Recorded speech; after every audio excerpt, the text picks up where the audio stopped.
Inspire abantu.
Nebifuuka bya history.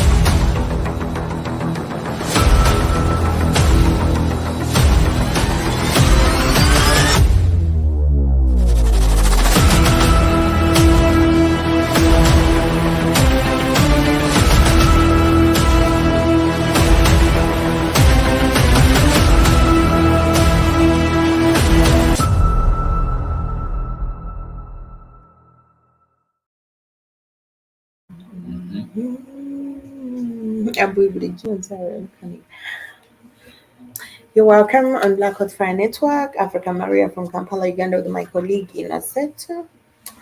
It's of course 16 minutes past. So Kuminem. Yeah, and this is Black Hot Fire Network. Thank you for those who are, of course, watching us at this moment. Like I said, we are broadcasting from Kampala, the heart of Uganda. The weather down here is a little bit cold. It has been raining cats and dogs, but yeah, finally, today we're going to discuss about Tanzania, yeah, apparently. And of recent, of course, it's not news that German is, of course, begging or asking Tanzania for forgiveness for all the crimes that it has committed. It is very funny that apparently a lot of people are coming out and, of course, asking different African countries for forgiveness for the crimes they have committed against them. But it's another thing, of course, for you to be verbal or to write a letter asking for forgiveness, yet you are not returning what rightfully belongs to, of course, the people you're asking for forgiveness. I feel like this is so hypocritical. But of course, let's first give a little brief about Tanzania, Tanzania's history in connection with German. How come German is asking Tanzania for forgiveness? Why is German asking Tanzania for forgiveness? Now, for those who don't know, I'm going to dive right into the history of Tanzania in connection with, of course, German. Now, Tanzania has a rich history shaped by various civilizations, but German colonialism significantly impacted the region on the late 19th and the early 20th century. Now, in the 1880s, German established control over Tanganyika. Remember, Tanzania was called Tanganyika by then. Now, of course, Tanganyika was part of the present day Tanzania. Now, as part of the European Scramble for Africa, German East Africa was officially formed in the 1980s and Dar es Salaam became the capital. Remember, there is when these colonial masters were struggling, um, when they were fighting for the territories within, of course, Africa. Now, East Africa is one of the region where we had, of course, that scramble as well. The British were trying to possess some parts of East Africa, and the German people wanted to have some parts of East Africa as well. When it came to Tanzania, the German wanted a piece of Tanzania as well as the British people. Now, of course, we had what they called the Berlin Conference, where people sat and decided, where to take control and who is going to colonize who and where. Now, during the German rule, of course, which lasted until World War One, the indigenous people faced harsh conditions, including forced labor and heavy taxation.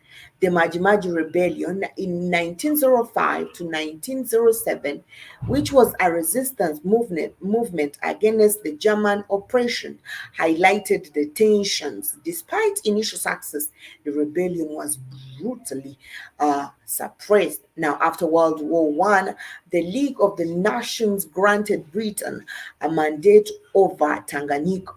Of course, Britain as well colonized Tanzania, which was Tanganyika at that time. They were scrambling. They wanted to have, both the German and the British wanted to have Tanzania. And the German people were so brutal to the point that the Tanzanian people, the one who were known as Tanganyika at that time, had to rebel against that. And of course, their rebellion that I know that throughout history in school, at least we have studied that. At least we have studied about Maji, the Maji Rebellion, which was led by various, of course, leading, sorry, oh,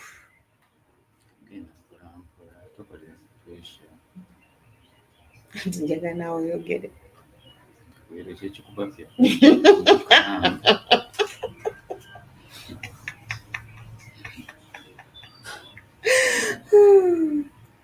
Anyway, okay, so so at that time, after we had the Maji Rebellion around 1905 to 1907, and of course, we know that this rebellion did not succeed at that time. The Maji Rebellion in Tanzania was a widespread resistance movement involving various ethnic groups, but it lacked a single central leader. Instead, it was characterized by collective efforts of different communities against German colonial rule.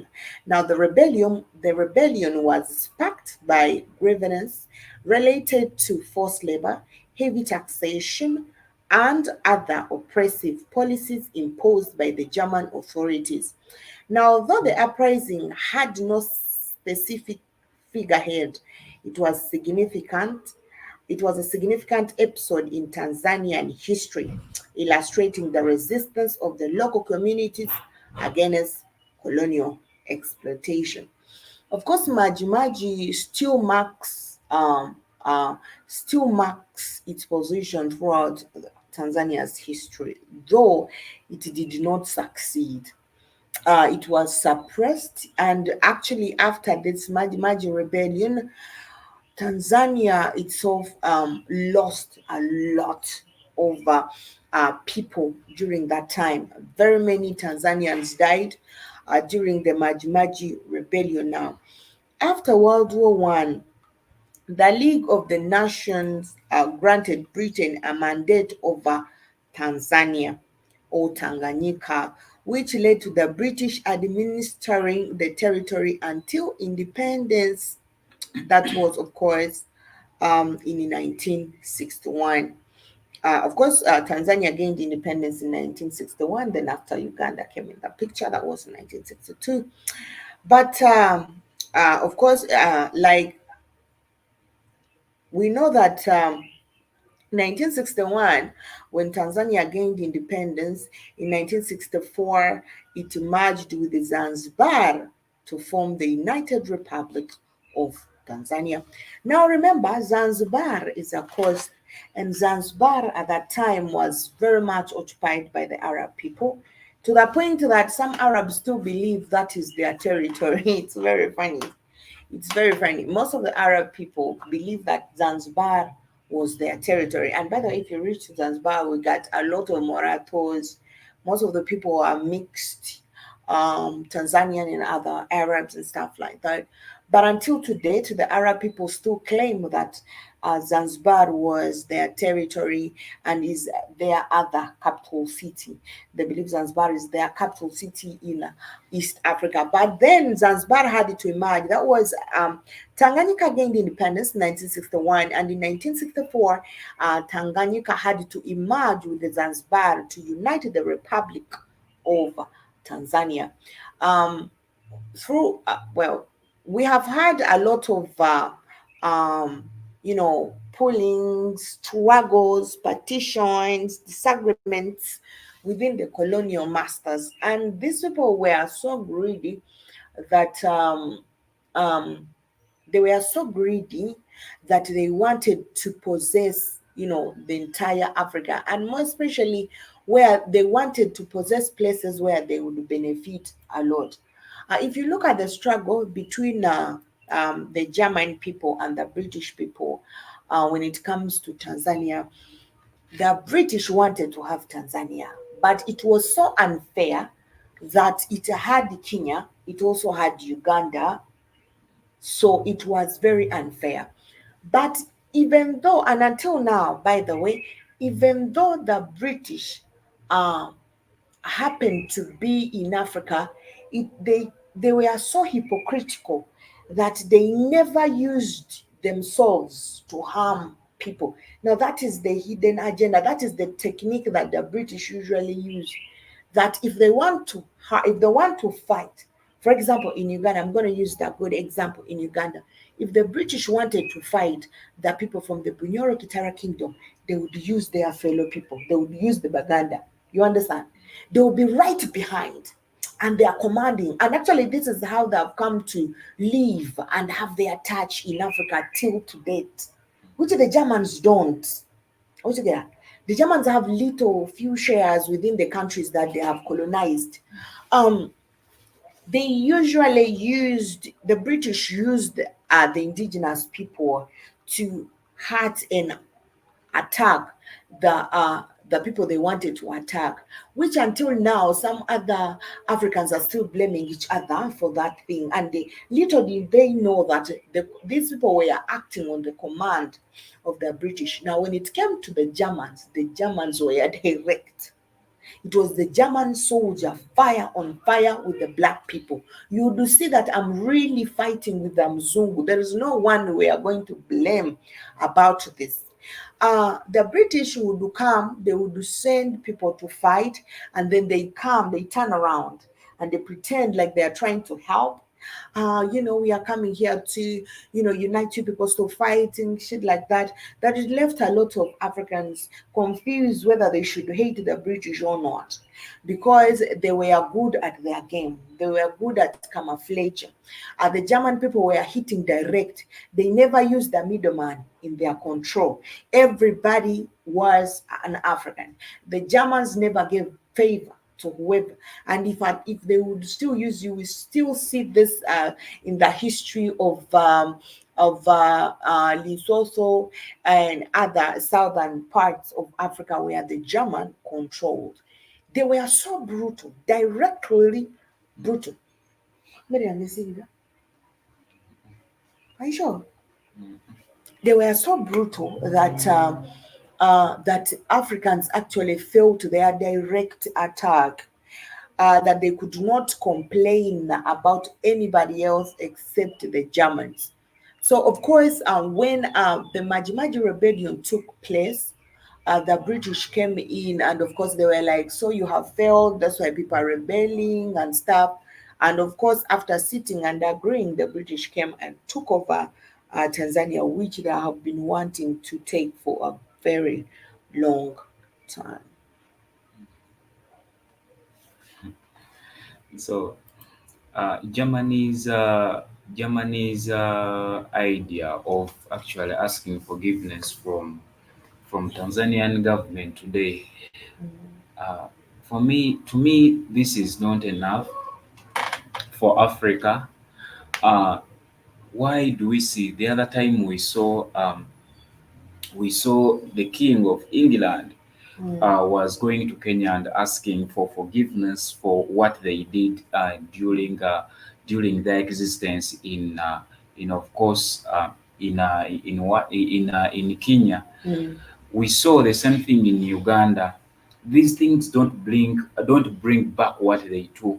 At least they could count down the cash. They took out a lot of slaves from Africa that built Europe and those countries. Okitegeera? So mm, German colonial empire committed multiple atrocities in Africa in the mm, past century. mm, We know that German now faces the prospect of historical reckoning. So far, Germany, among other issues, has engaged in negotiations process in Africa involving reparations, which of course are even they're even theoretical reparations mm, in respect of the negotiation process that started in 2015 between the German and Namibia regarding a systematic massacres of the heroes and Nama people of the Namibia. Sorry, so which even as some German government officials have referred to as being genocidal, mm, right? So we know that German government officials have referred to as being a genocidal another African country which put forward similar assertions mm, against German is Tanzania. So the Tanzanian government claims that 10,000s mm, and thousands of people were tortured and killed by German soldiers to eliminate rebels during the period of 1905 and 1907. In the line, these claims, Tanzania started a court process in 2017 mm, about these killings that were done when these people were still of course, in Tanzania. So, last in the line is Burundi in 2020. We know that the Burundi government established a panel of experts to determine the extent damages caused by colonizers, namely Germans, Belgians, among others. mm, So, during the period when German was in Tanzania, was among the leading European colonial powers in Africa, mm, ranking the third at the behind of the United Kingdom and France. So we know that the German Empire extended from southwest Africa, mm, which is called in Namibia now, to the German East Africa, which was Tanzania, right? mm, Excluding Zanzibar. mm, On the western side of Africa, the empire stretched towards Togo, Ghana, Cameroon. So the rule of the German Empire in Africa was very brief, continuing for the little more than 3 decades. So after losing in World War One, Germany had to, of course, leave these territories because they had lost in World War. So among the German East African colonies, we have Tanzania we are talking about right about now. So suffered violent Tanzania suffered violent repressions coming from the German Empire. The Tanzania was important for the German Empire for its various resources. Among these were agricultural products, crops such as saiso, cotton. You had this in history.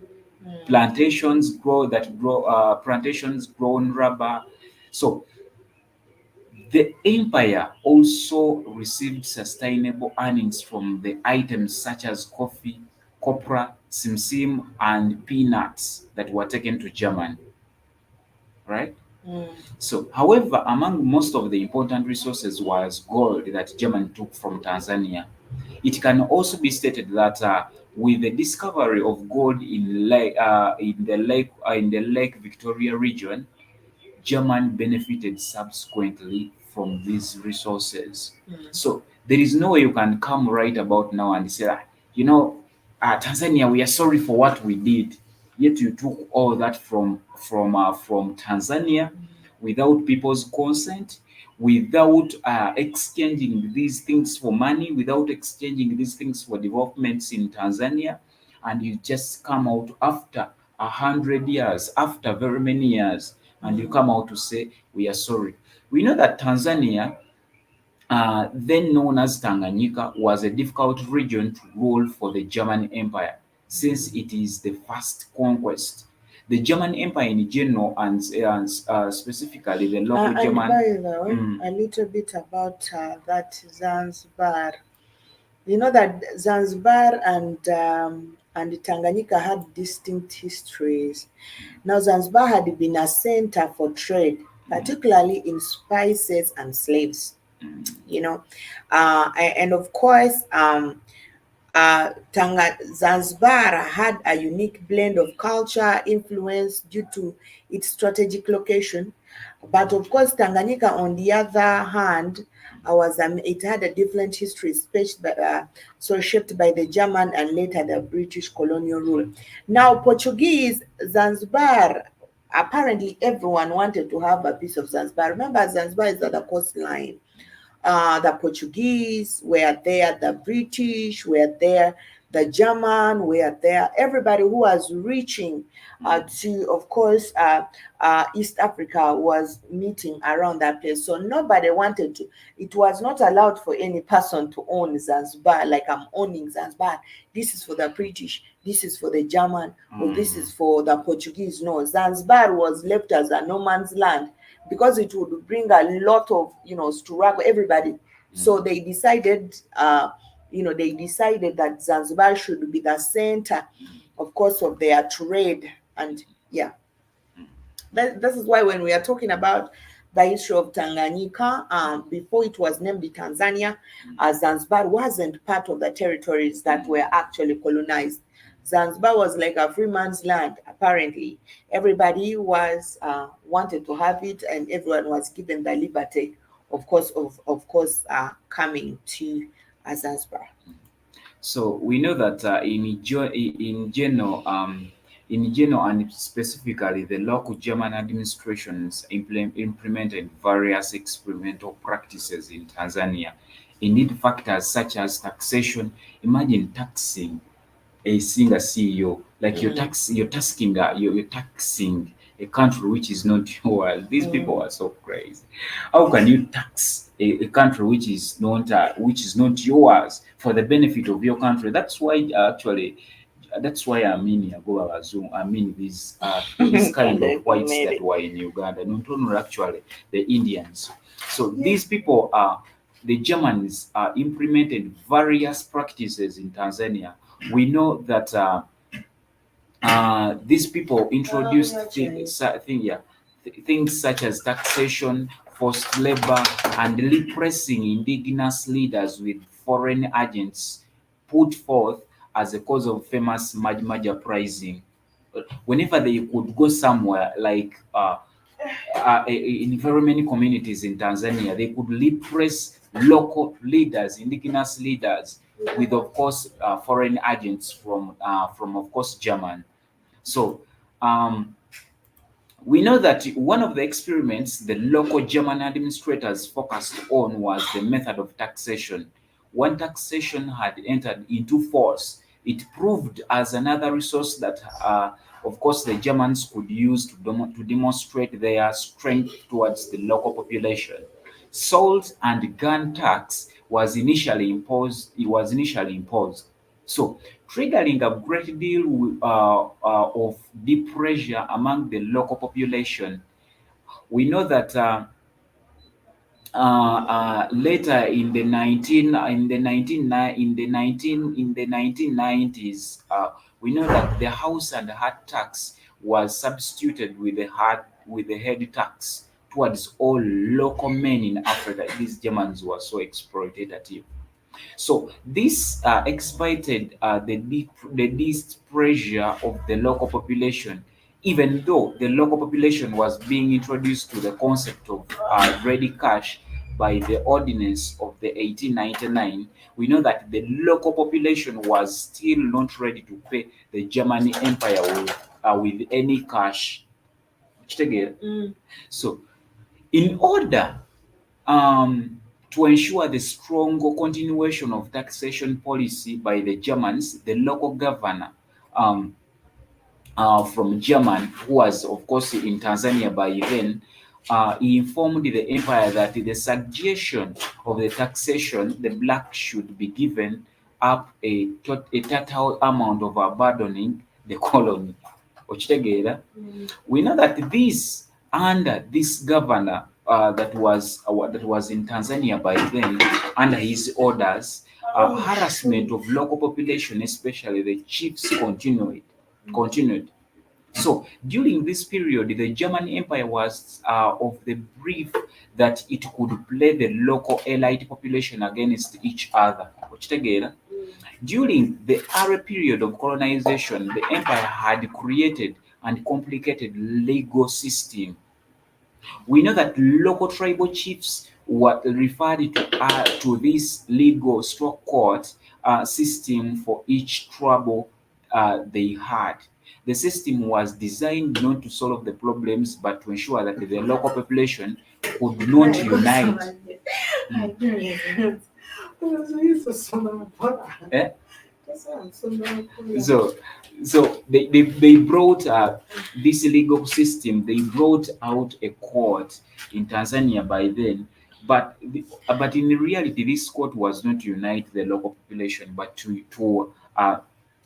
make people disunited. To disunite. Yeah, the court they created, what they called the legal court by then. We know that another experimentation was the Akida system. For those that are in Tanzania, they know about this, the Akida system, and I know you know about this. Yeah. So Kajigideka. The Akida, it was the practice of replacing the indigenous leaders, which I talked about, with foreign agents from German, and I think very many colonizers, many of these colonial masters, they did this system. They repressed all local leaders with of course foreign agents from their countries, from their mother countries, and to make matters worse for what the French did, I mean the British did here. They could make like the princes and kings go in England, stay there. So, in fact, the term of Akida predated the arrival of the German Empire to the region of Tanzania. Prior to the arrival of the German Empire, the Akida served the coastal towns in special function. The individual was a prominent member of the young generation and was prominent war leader in the region. His responsibility was to keep order and control of public festivities. So the Akida answered to the Arab. They used to call the Arabs the Liwali. So so in the region, so he was appointed. This was a leader. He was appointed or recognized by Said of Zanzibar. We know that the concept was adopted by the German Empire, but it altered the rules of the Akida. Few of the Akidas were indigenous to their region. Most were literate men from different regions. So their purpose was a representation of the German Empire's bureaucratic tradition of administration. We know that this and other factors turned the entire German East Africa, but especially the current Tanzania region, into a power keg. A powder keg. So the move that exploded the keg was in initiation of the large scale of African cotton growing program that brought all the factors together in large scale. We know that in, of course, 1902, a new governor decided that to initiate a large-scale African cotton growing. We know that the cotton growing program in the northern coast had failed. Remember, these people, the empire was big by then. So in the northern coast, this had failed. So, despite the recommendations of the advisors of the governor, that was in Tanzania, the German governor in Tanzania. So the governor believed in the high number of production results. Thus, he ordered the creation of cotton agriculture areas in each neighborhood. According to this experiment, each area would be under the control of the local headman, despite the fact that the governor had promised to pay 35 cents to cotton workers. This was considered as forced labor by the local population. Forced labor was not a new practice for the German Empire. And by the way, tolaba nti noboogera we talk about the French, we talk about the British, but the Germans were brutal. And that's what I say. This is what I'm saying. The German was so direct. Brutal. Whatever history of German in the southern part of Africa, it is a sad one, a very sad one for them. So we know that the empire had used forced labor for projects such as a level of disgruntlement among the local population, infrastructure works. However, the scale of severity of a project had increased it had increased the men to be separated from their homes and families, because of course the men were the people that were taken for work for those forced labor and what. So for a long period of time, people could be separate from their families. So this caused the women to assume both traditional male and female responsibility in the society. So this killed the traditional African society. People were divided from their families. They were taken to work for long period of time. Men were taken, women were left alone yeah, to be the mothers, to be the fathers of the kids. families. So this type of change in the societal fabric was a last straw concerning concerning what Germans did in Tanzania, subsequently turning into Maimi Rebellion that we had. The Akidas were among the first casualties of the German bureaucratic apparatus during this turmoil.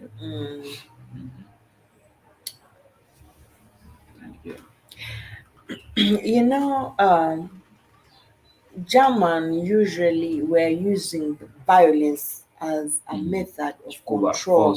Like I was saying, we have the British have been doing it indirectly somehow, but the Germans throughout their control in Africa, they have been using violence.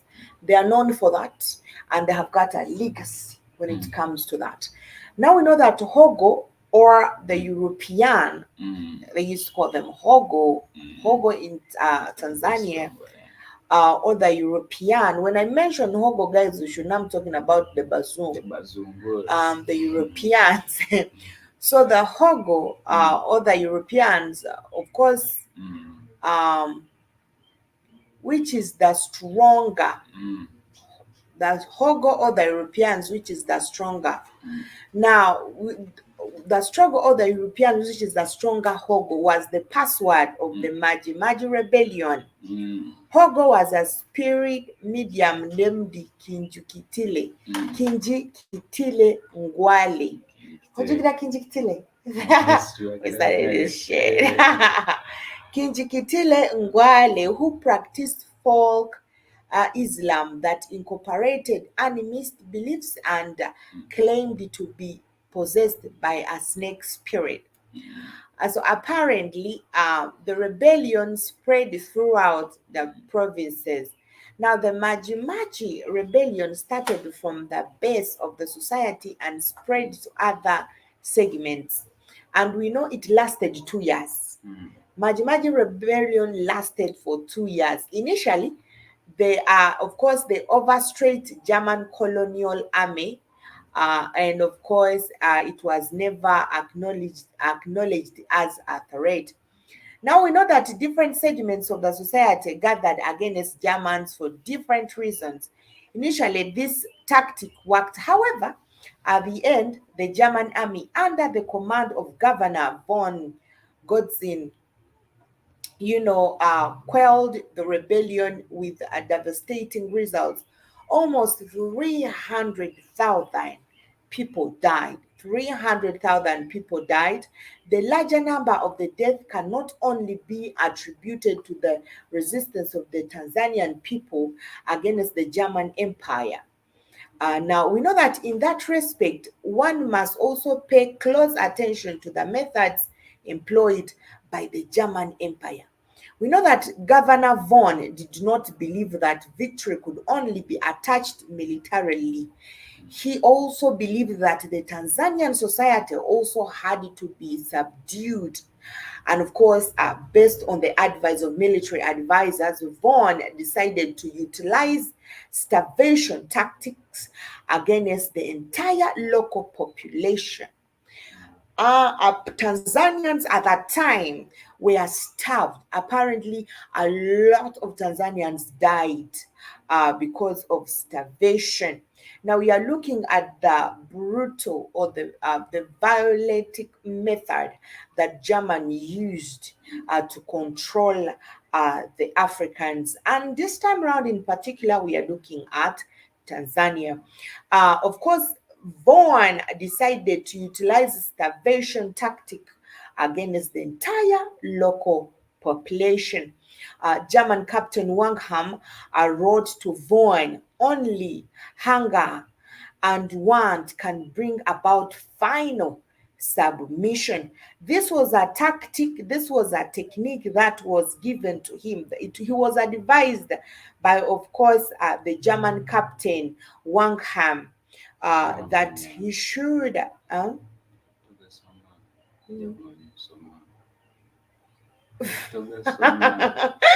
That that of course abantu babeera ne waka now. Nawe kati wekali kalabe. So, of course, he told them he advised him that only hunger and want can bring about submission. Now, the military actions alone will remain more or less drop on the ocean. This eventually broke the spirit of the Tanzanian rebellion and subdued the local population. However, it also left scars that are still felt today. Tumblr. Um, we know that Tanzania for some time has been demanding for reparation from German's action during the colonial era. Yet German has still not has had taken time to provide satisfactory response. We know Tanzania started the procedures for the initial phase of reparations. That was around in 2017. However, the German government, of course, had delayed, of course, in the negotiation by making certain small moves. Among these are the return of objects which the German Empire stole during its colonization of Tanzania. So German did not want to come out and tell the Tanzanians that apologizing to the Tanzanians. They were still adamant about it. When the Tanzanians in 2017 asked to, of course, asked German to reparate them. German was so adamant about this that, of course, they took the procedures, slowly. And so initially, they started giving Tanzanians small negotiations. So they made small moves. Among these, of course, where they returned objects which the German Empire had stolen during its colonization of Tanzania. Another move was, of course, at the second largest environmental aid donor of the Tanzanian state. The German donated a largest environmental aid to Tanzania. Now, of course, they made another move. German brought a third German became the third biggest customer for Tanzania's tourism. industry. German refused to come directly during those days to apologize. All they did was to send a lot of Germans down to, of course, Tanzania to support and boost Tanzania's tourism industry. And of course, they became the third biggest customer for the tourist industry in Germany. Yet, those moves were done, of course, to cover up the historical violence that, of course, they had committed, but that only worked for only a limited amount of time. Since we still saw Tanzania of recent demanding reparations from Germans' action during the colonial era. The Tanzanian state seems to be very as sensitive as the Herero and the Nama people of Namibia to compel German to acknowledge the acts of the German Empire as being genocide. And then, of course, German responds to Tanzania's call of reparation. And we see that, of course, and we see that German Kakan, uh, Germans. eraga ebintu bye baakazzaayo byetaagisa bye bakazzaayo byetaagisa ebintu bye baakazzaayo akantu lwaki ate kali mu bino kwana tufudde kakusasula kati sikikkiriza eraga kabadde kalaga ebintu bye baakazzaayo nabyogera ate obudde bwe twagala. So even if German was pretending and did not want to verbally come out and talk about and apologize about this, they have finally apologized. Looking at Germany, they apologizing.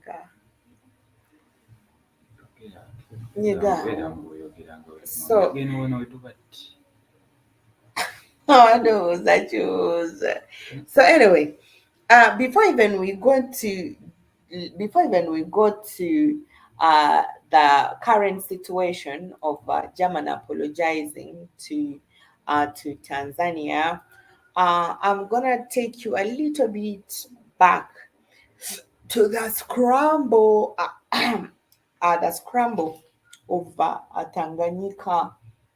We know that the scramble for Africa was a late 19th century period during which European powers, including Britain and Germany, sought to expand their colonial empires in Africa. Tanzania, then known as German East Africa, by the Tanzania was known as German East Africa, became a theater for competition between these colonial powers. German formally established control over the region in the 1880s, and the capital, Dar es Salaam, became a focal point for German colonial administration. However, British interest in East Africa, particularly in Kenya and Uganda, led to extensions and dispute over borders and influence.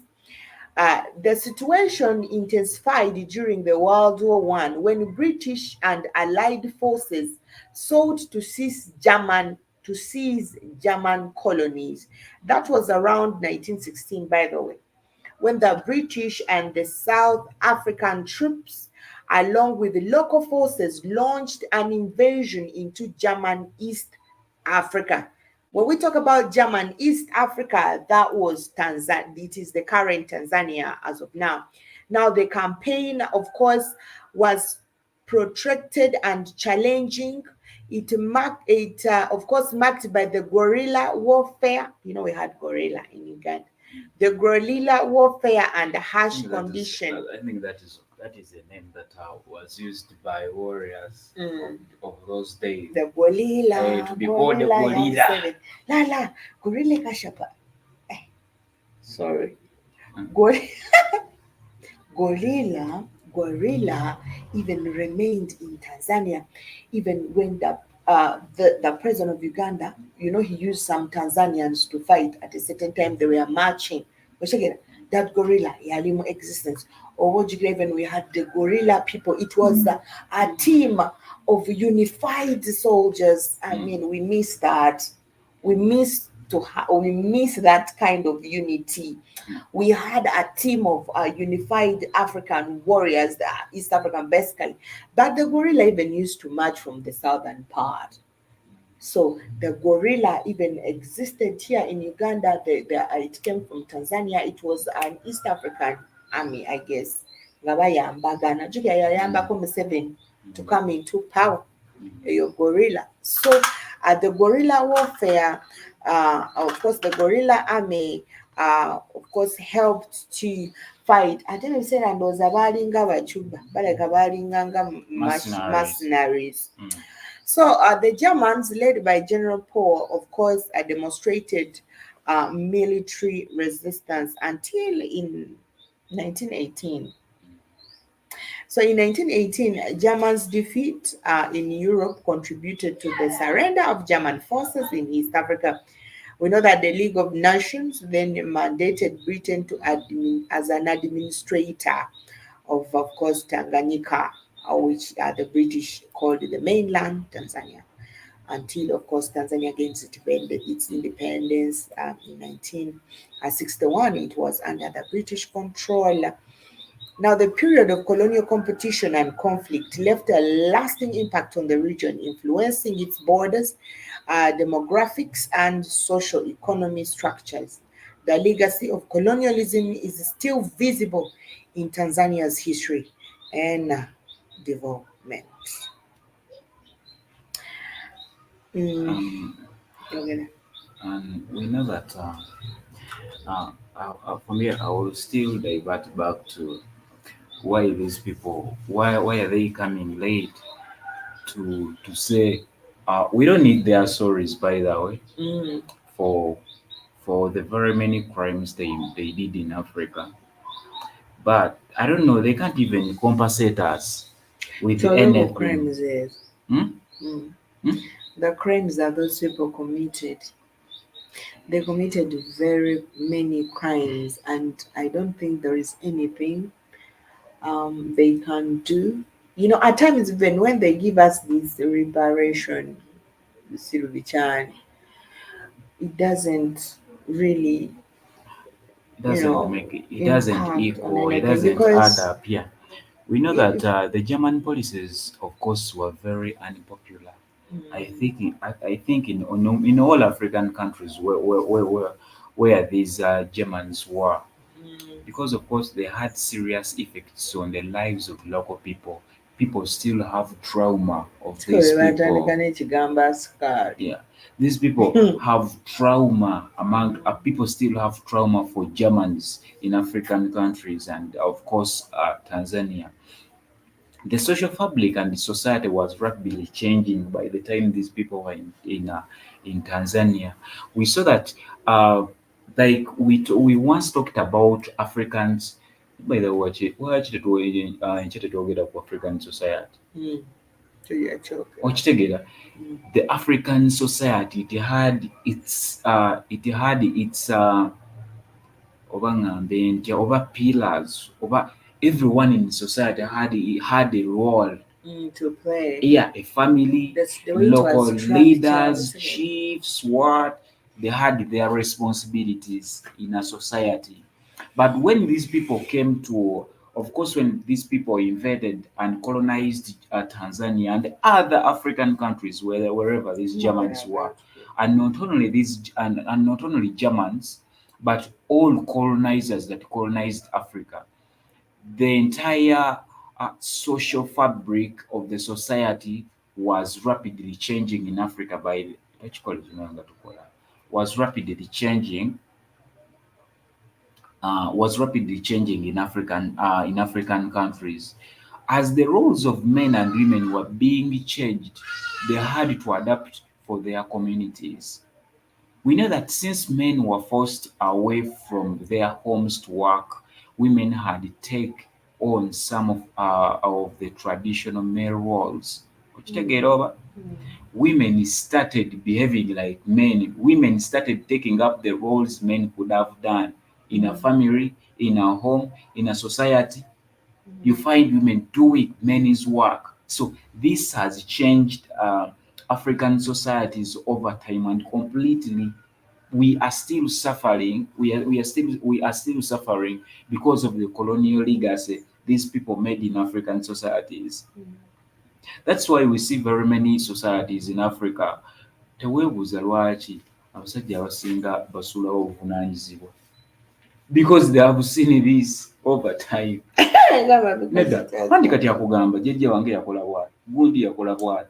So it is a legacy that women can do things men can do. Okitegeera? That was created by these people taking men out of their families for long periods of work away from their families. We know that also men's absence strained the resources of the village and the people's ability to deal with the environment and remain self-sufficient. We know that, of course, in 1905, a drought threatened Tanzania. All that the well opposition of the government's agriculture and the labor policies led to open rebellions against the Germans, because people were claiming that these people, they're the people that are causing this. People could no longer go to gardens. The only way to go to garden was to do cash crop growing, neither even the food. So people had a famine. People suffered from a lot malnutrition. They talk about they are the same people that created this in African countries. So katoyinza kungamba that you can come up one day, you wake up and say we are sorry for what we did during that time. It doesn't make any sense. Okitegeera? By the time these people were warned, by the time Tanzania was getting independence, this was the right time for these people to pay back what they stole from Africa.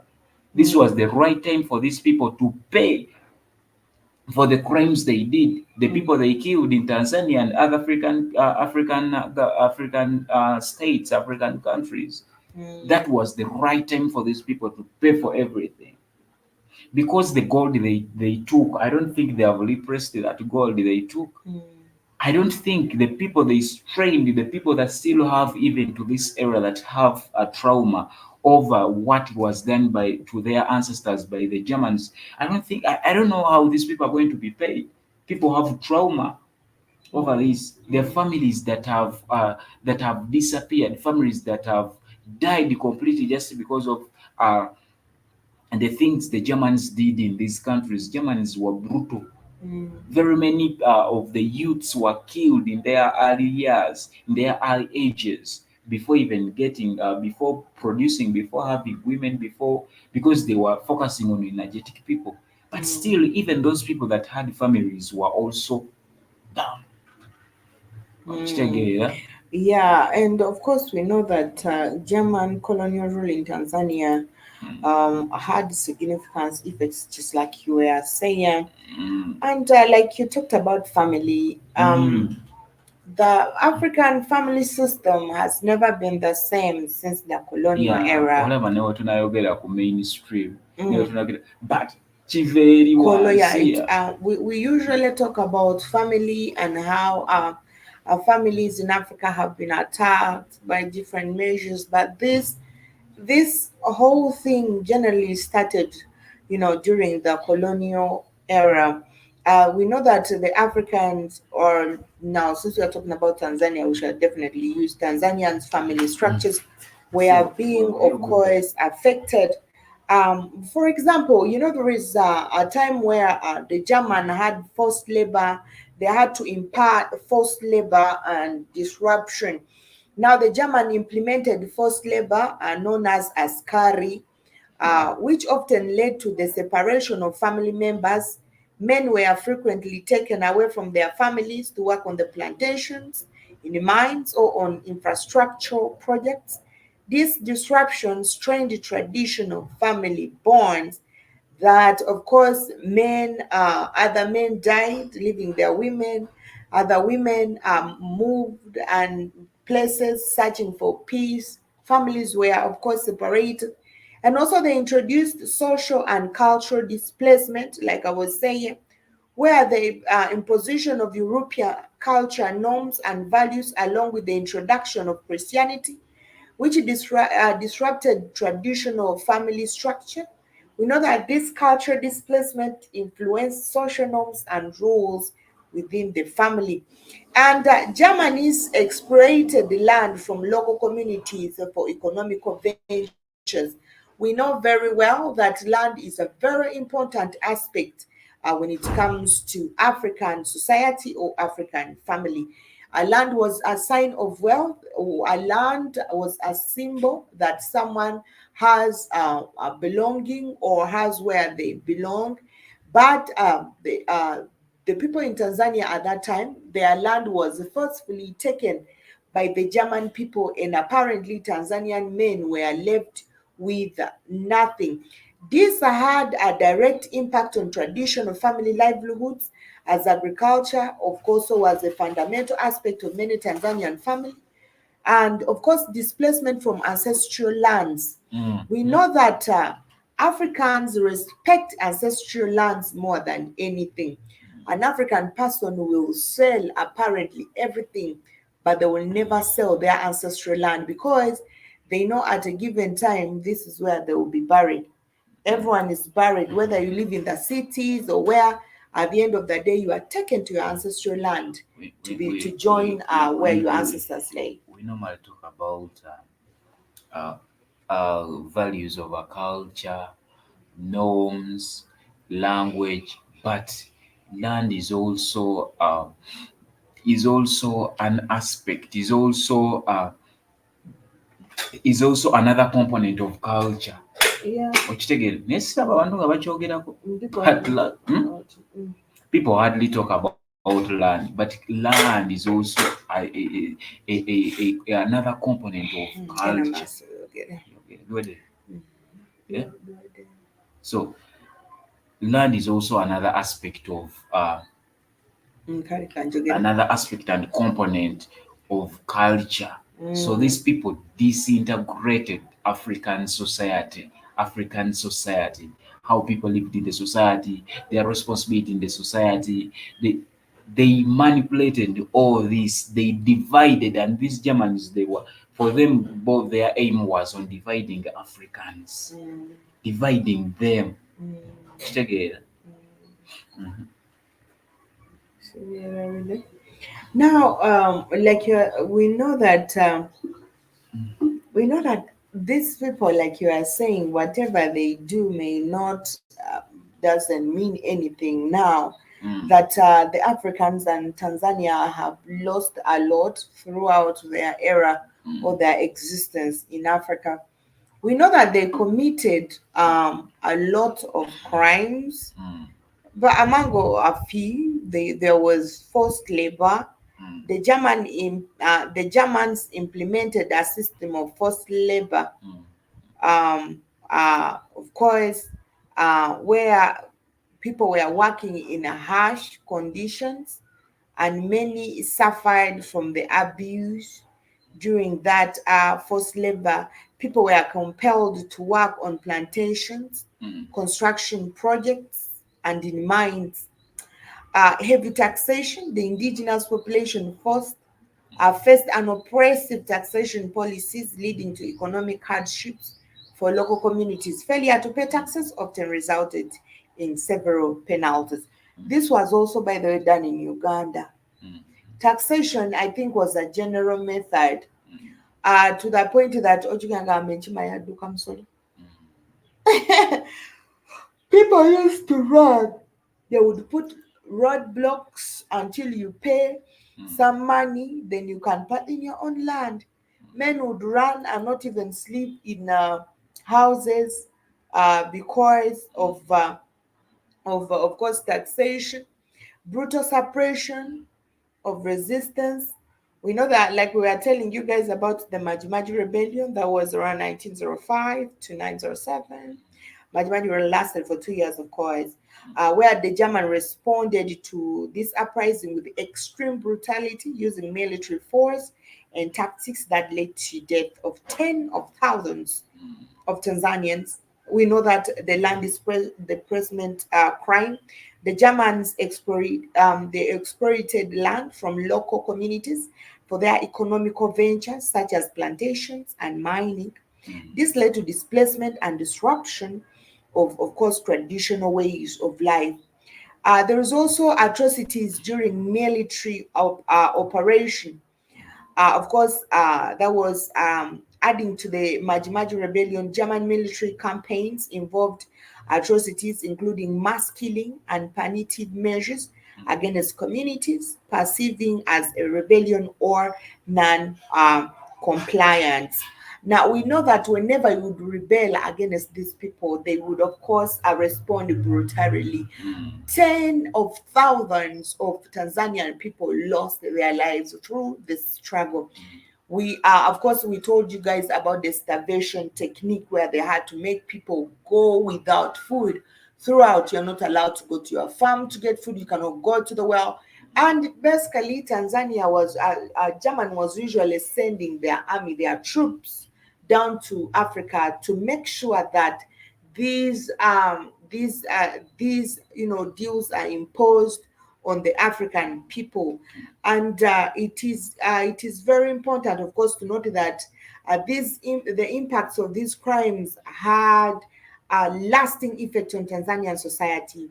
The memory of the German colonial period and the resistance against it is an integral part of Tanzania's history and identity. You cannot talk about Tanzania right now and not reminisce about the painful history German imposed on the Tanzanian people. You cannot talk about Tanzania's progress and not remind the world of the struggles that Tanzania has been through throughout the existence of the colonial masters.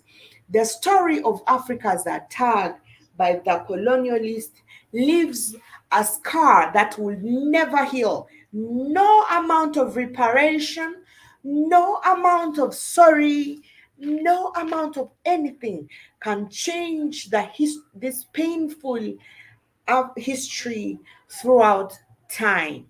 As much as people keep on talking about let that go, let this go, it it is something that we can never go. It has of course designed our history, it has designed our present, and I know it's still going to design our future because a lot has been done on Africa's soil. I don't know why people think they'll just come and say we are sorry and we should actually forgive them simply because they have said, yet we still see their existence in Africa, their brutal existence in Africa till now. What is it about when you say sorry to me, but when you're still committing the same crimes that you committed years back? I know this whole story. First of all, Tanzania was asking for this since 2017, and they have been, trying to meander around. They had never given a verbal sorry to Tanzania. All they were trying to doing some practical shit. They trying to say we are bringing back your regalias. We are bringing back your some elements we stole. We are bringing them back. We are going to send a lot of tourists, of course, to come and visit. And you know what comes along with tourists coming and visiting Africa. We know what's going on. But as ye, of course, labors, we have not seen German people coming in to apologize. And remember, Magufuli was a very strong man. We know this woman. I'll not say shit. But the current president of Tanzania. Of course, you know what Magufuli did, and apparently whenever these people do something, there is always a reason why they're doing what they're doing. So we shall see. The next time you're going to see the involvement of German and Tanzania. I told you when these people colonize, they don't want to let go. They still feel like we belong to them. So whatever reason has made the German people to apologize to Tanzania, we are about to find out. So we know that the Germans acted with extreme brutality, Mm, killing so many people. Like Yusuf Lawi, a history professor at the university, says that. But we know that very many people were killed by these Germans. mm, Very many people, besides the forced labor we talked about, the mm, forced growing of cash crops for their benefits, besides the mining. These people don't even that they mining, the taking of minerals without the consent of the mm, Tanzanians, and mm. all the colonizers, all the I don't know all the colonial masters they took in Africa. We know that Kade kanyumano kagyeko. we know that um, the problems of malnutrition and diseases in rural areas of underdeveloped countries, of course, like Tanzania, Mm, the particular way in which the health problems were conceptualized during the colonial era. Which mm. again, most of these problems, the diseases, they were And the spread of diseases, of course, sleeping sickness which and again, others. we Mm, get them during the colonial era. mm, These things weren't in Africa before. These diseases, these malnutrition kind of, they come after colonial period. mm. They found Africans, they found Tanzanians, Excuse me. they found Tanzanians growing food crops and divided them to grow cash crops. How do people feed on cash crops? So the clear result of all that, their diseases and malnutrition. So the particular way in which health problems were conceptualized during the colonial era, the structure of medical services established, and the effects of healthy care on the health status and size of the rural population in, of course, Tanzania, are shown down here. Um, we see that the economic, social, and political requirements of the German and the British colonial rulers, rather than by the health needs of the African population. That is so important. These people, they were not responding at what Africans were going through at the time. What were the results of Africans leaving whatever they were doing for their sake? Africans to be focusing on that forced labor.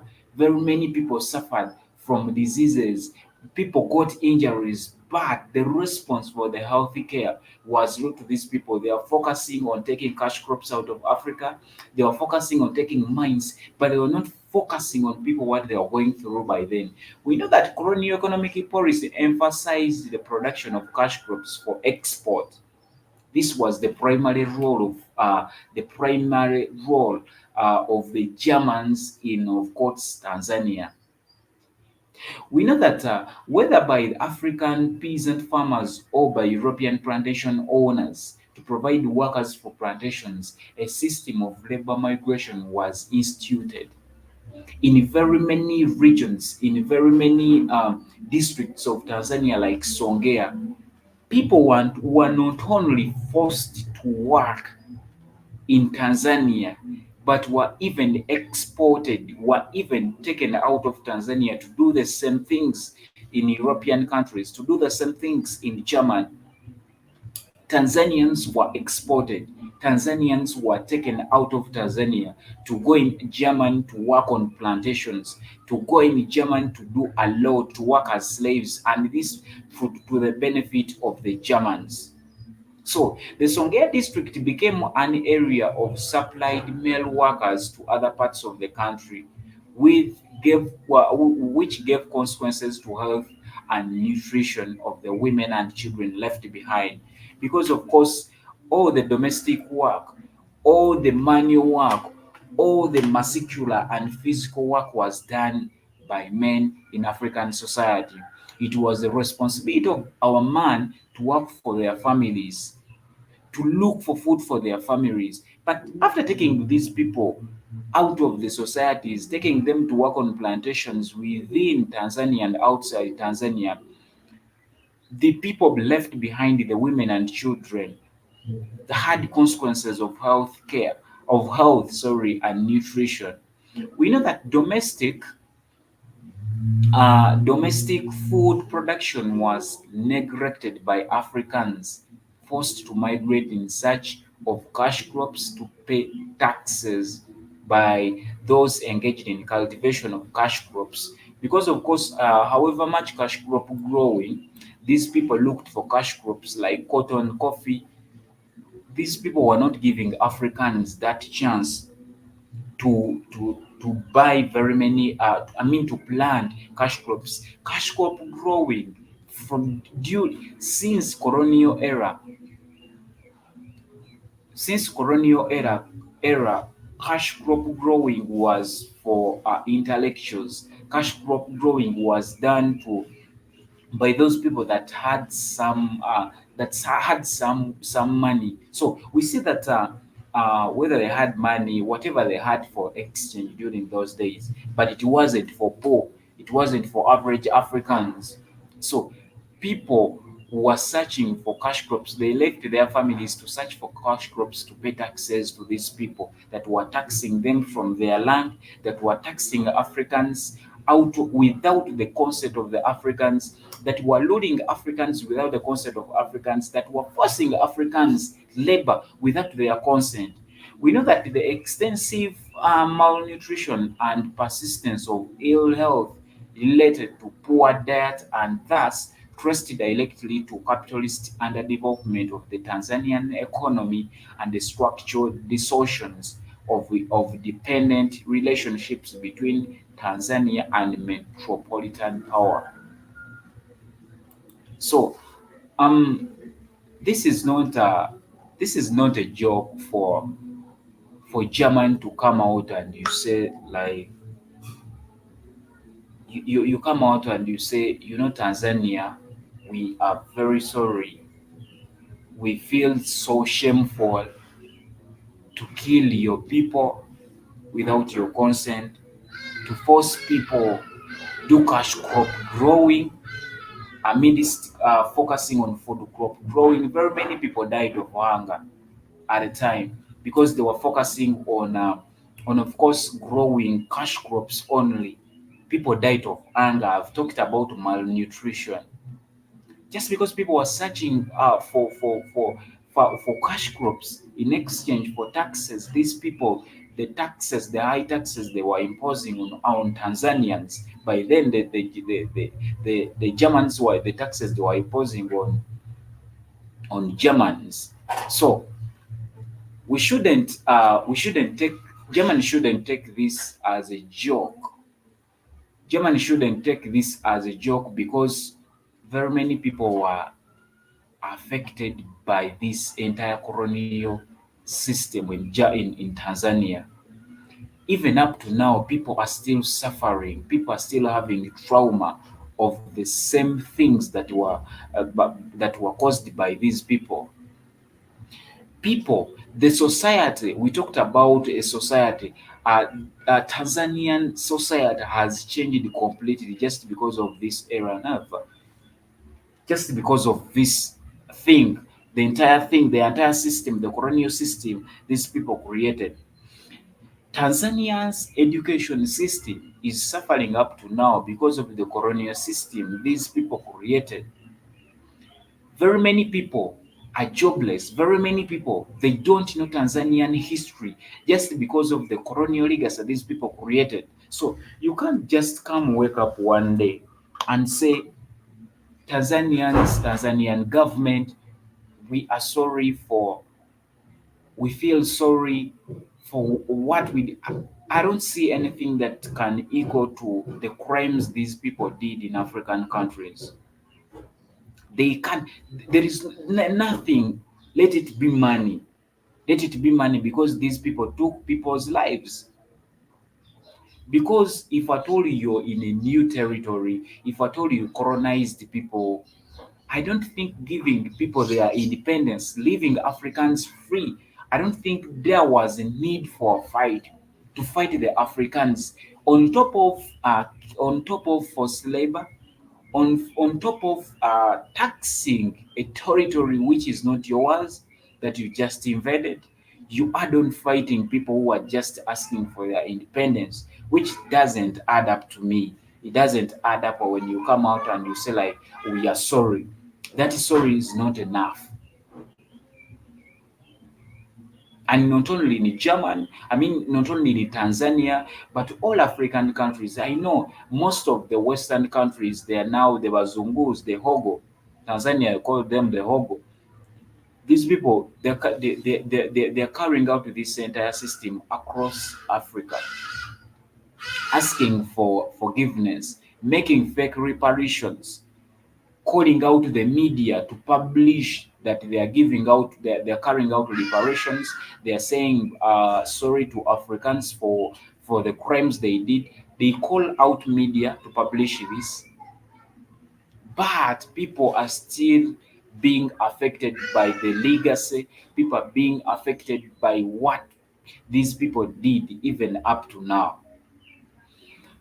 We see no developments made by these Germans in Tanzania, rather the trauma they created, rather the cries, the too many tears they made in African families. Very many people were displaced during those days.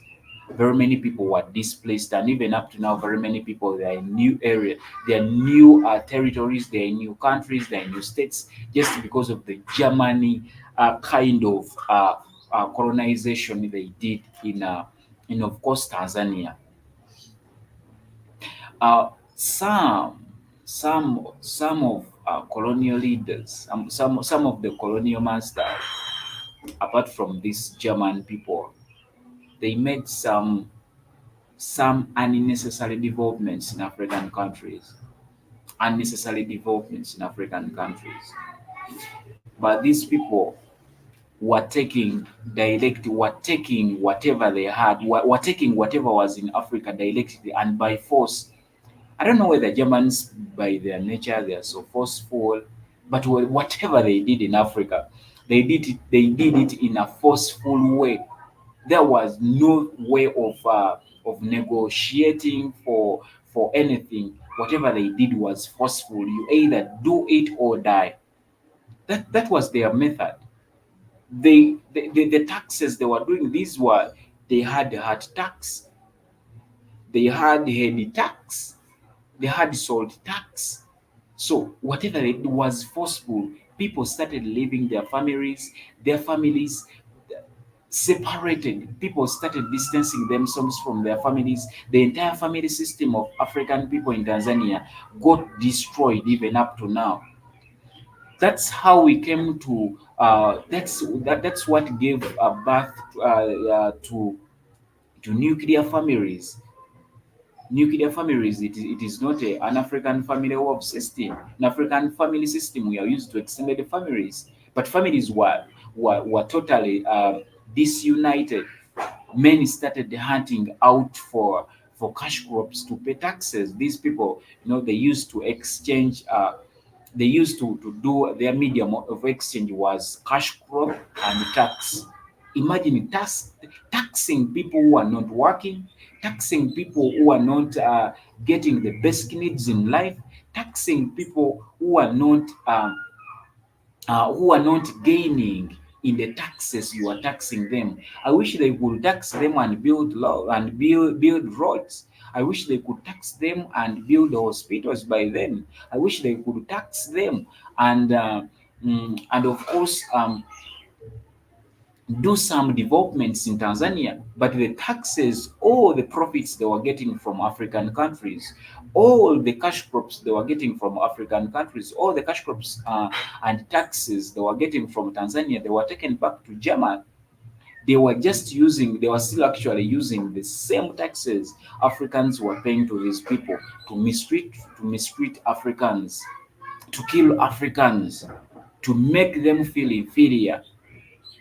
So Germans, there is no way they can forge out this kind of this kind of apology to African families, because of course I don't know whether these people they can even sit down and trace down people that were affected, African families that were affected. I don't know whether these people can sit down and trace down these people that were affected, because very many people were affected, very many people were taken. And the worst part of it, when these because of course these people also carried out slave trade. They exported Africans for slavery to work on their plantations in Germany. These people, after working for them, after the introduction of after the era of industrialization, the industrial era in Europe, we see that very many Africans, they started mistreating Africans, they started killing Africans, they started wiping away all Africans that were in German by then. And then there are few Africans in German, but these people were brutal. They carried out everything they wanted. So, if at all I can see that they say that they should return the skull of the remains of the Tanzanian chiefs that they took away. What was this necessary, really? To take skulls of Tanzanian chiefs to your country, to your land, to possess them now for what? Hmm? Kuzisomako. Over they took these skulls to kill proof that they killed these people. Hmm. To study. But that studying one. There is no way I can kill someone and still I take the skull. That is too much. That is too much. So if at all Germans can say now that they should be given a chance to bury the ancestors in the respect they deserve now, after very many years, they see the respect the ancestors needed in Tanzania. They killed and took their skulls to German. Now they see the respect now. I see it doesn't make any sense. I see strings attached to this apology, because there is no way a European country or these Bazungus can come out and put out something and put out anything like they put out like we apologizing without a condition, without a string. There is no way you can tell me that you're going to make reparations and financial compensations for colonizations and its related atrocities. There is no reparation you can give to a dead person. If someone is dead, is dead. There is no way you can tell me that you're going to, of course, compensate someone who is dead. It doesn't make any sense. So these are just words these people are making. So the apology will have no meaning if the families do not get financial compensation for the pain caused, you never know, by colonizers. So I think it is a good thing. It is a good thing.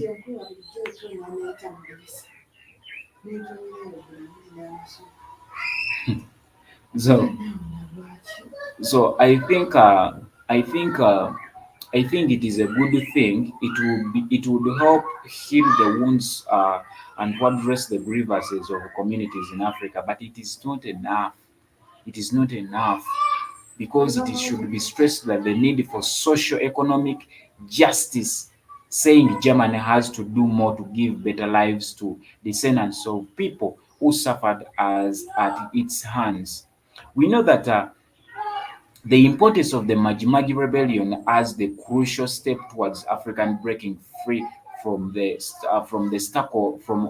shackles of colonialism. So the revolt sowed the seeds for future nationalistic movements against colonial rule, fostering the sense of identity and solidarity among oppressed Africans. So whenever these people could come somewhere, um, all colonial masters, even besides these Germans, what they could first kill, what they could first kill in an area is that sense of identity. They could kill that sense of identity to Africans, so that you can no longer identify yourselves. I talked about dividing the society, taking men away, separating them from their family. Of course, in Africa, we are used to stay with a family. Now, even in Africa, a family must be family, it must be one, you must be unified as a family. But for them, they could focus on destroying identity. Of course, we talked about repressing local chiefs with foreign agents, with foreign people from German, from England, from from France. That was the first step these people did to separate Africans, to kill our identity as Africans. Because if at all you want to kill a society, you first deal with the leaders. They took away leaders from from very many areas in Africa. They took them to England.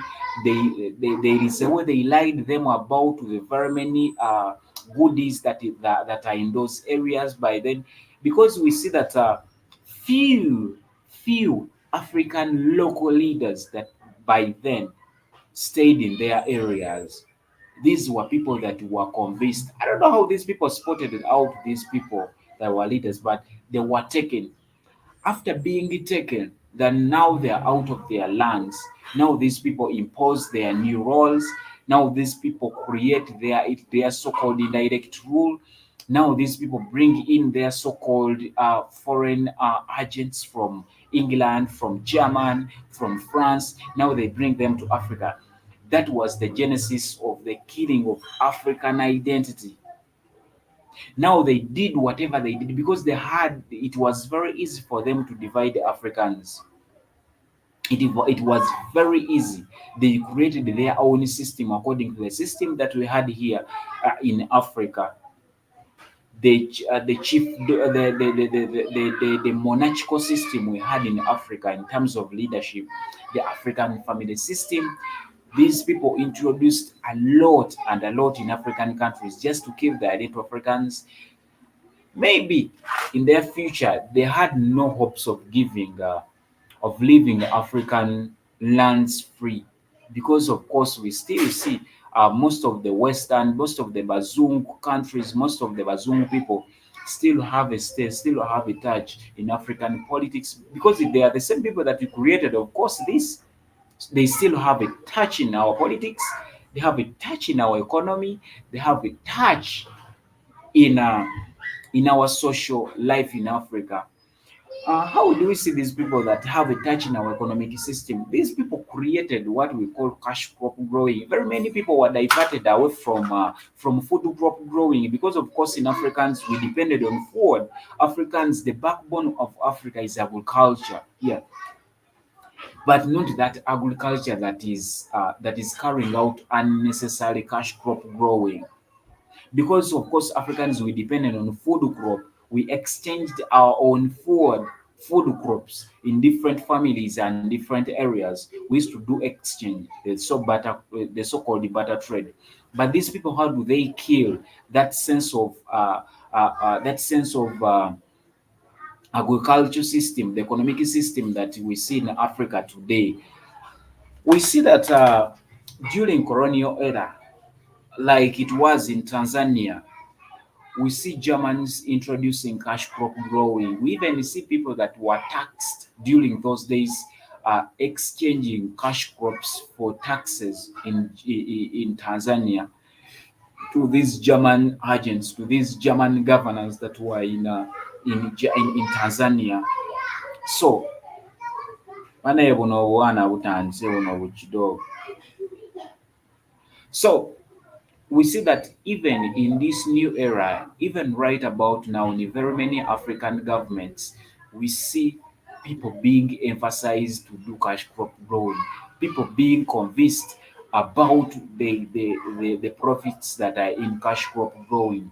Very many people are neglecting food crop growing. That's why these people have that's why this has paved the way for introduction of GMOs in African countries, because Africans are neglecting what is called food crop growing. They are now focusing on cash crop growing to be sold in Bazoon countries, to be sold in Bazoon countries. They're forgetting, they're not looking at the effects, they're not looking at the outcomes and consequences of growing cash crop growing. Very many people think that if at all you do cash crop growing, you're going to get a lot of profits, you're going to be rich, because of course very many of these cash crops, they are sold to Bazoon countries. So people are neglecting what is called traditional agriculture in African countries. So this has paved the way for of course GMOs in Africa, and we know the consequences of GMOs in Africa, in African countries. This has made Africans lazy. This has made Africans to believe in fast things that have of course killed the indigenous seeds in African countries. So um so African governments today, they still have the same things that was they had they're still suffering from the same things we suffered very many years, 100 years, 1,000, 100 years. Colonialism is in 100 years ago, I think, if I'm not mistaken. We still have the same problems in Africa because the system that these people created in African countries, they did not end. The system is still in place. The system these people created in African countries, the cash crop system they created in African countries is still going on. And people still carry out cash crop growing to get money, but rather to kill the food security. These people will tell you that Africa is in danger. It is having food security. I mean, food instabilities, food insecurities. These people are too much sure because they are forcing Africans to do cash crop growing. Ochitegere, they are forcing Africans to do cash crop growing. So, reason being, we are still in the system these people created. That's why it is very easy for them to calculate that we are still. That's why we are still suffering the same problems we had during colonial period, because the system that, of course, we are going through in Africa, it is a system of colonial era, the system of cash crop growing. We do cash crop growing here. They sit there and calculate. Africans are now focusing on cash crops, no food crops. They create GMOs. They create GMOs. The market for GMOs now is out just because we are focusing on cash crops. The system of taxation.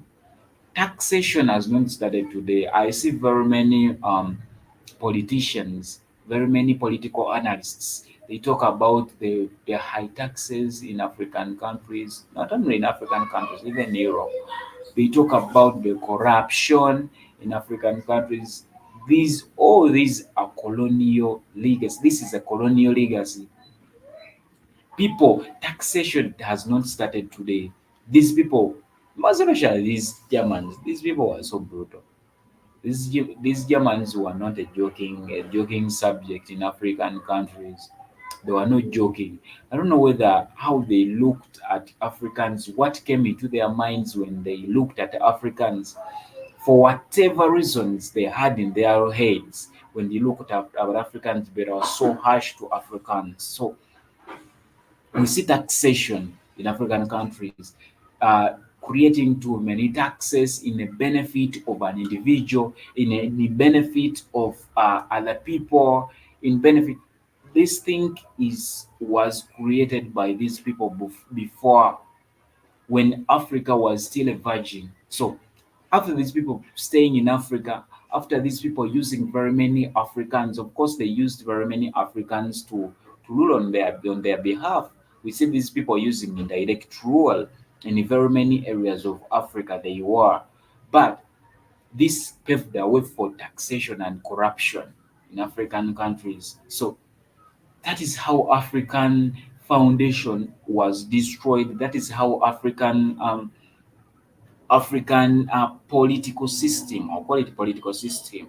That is how African economic system was destroyed, just because of the basis, that's because of the foundation these people laid during that time in Africa. So um, in Tanzania today, we see uh, change. We had started seeing change during the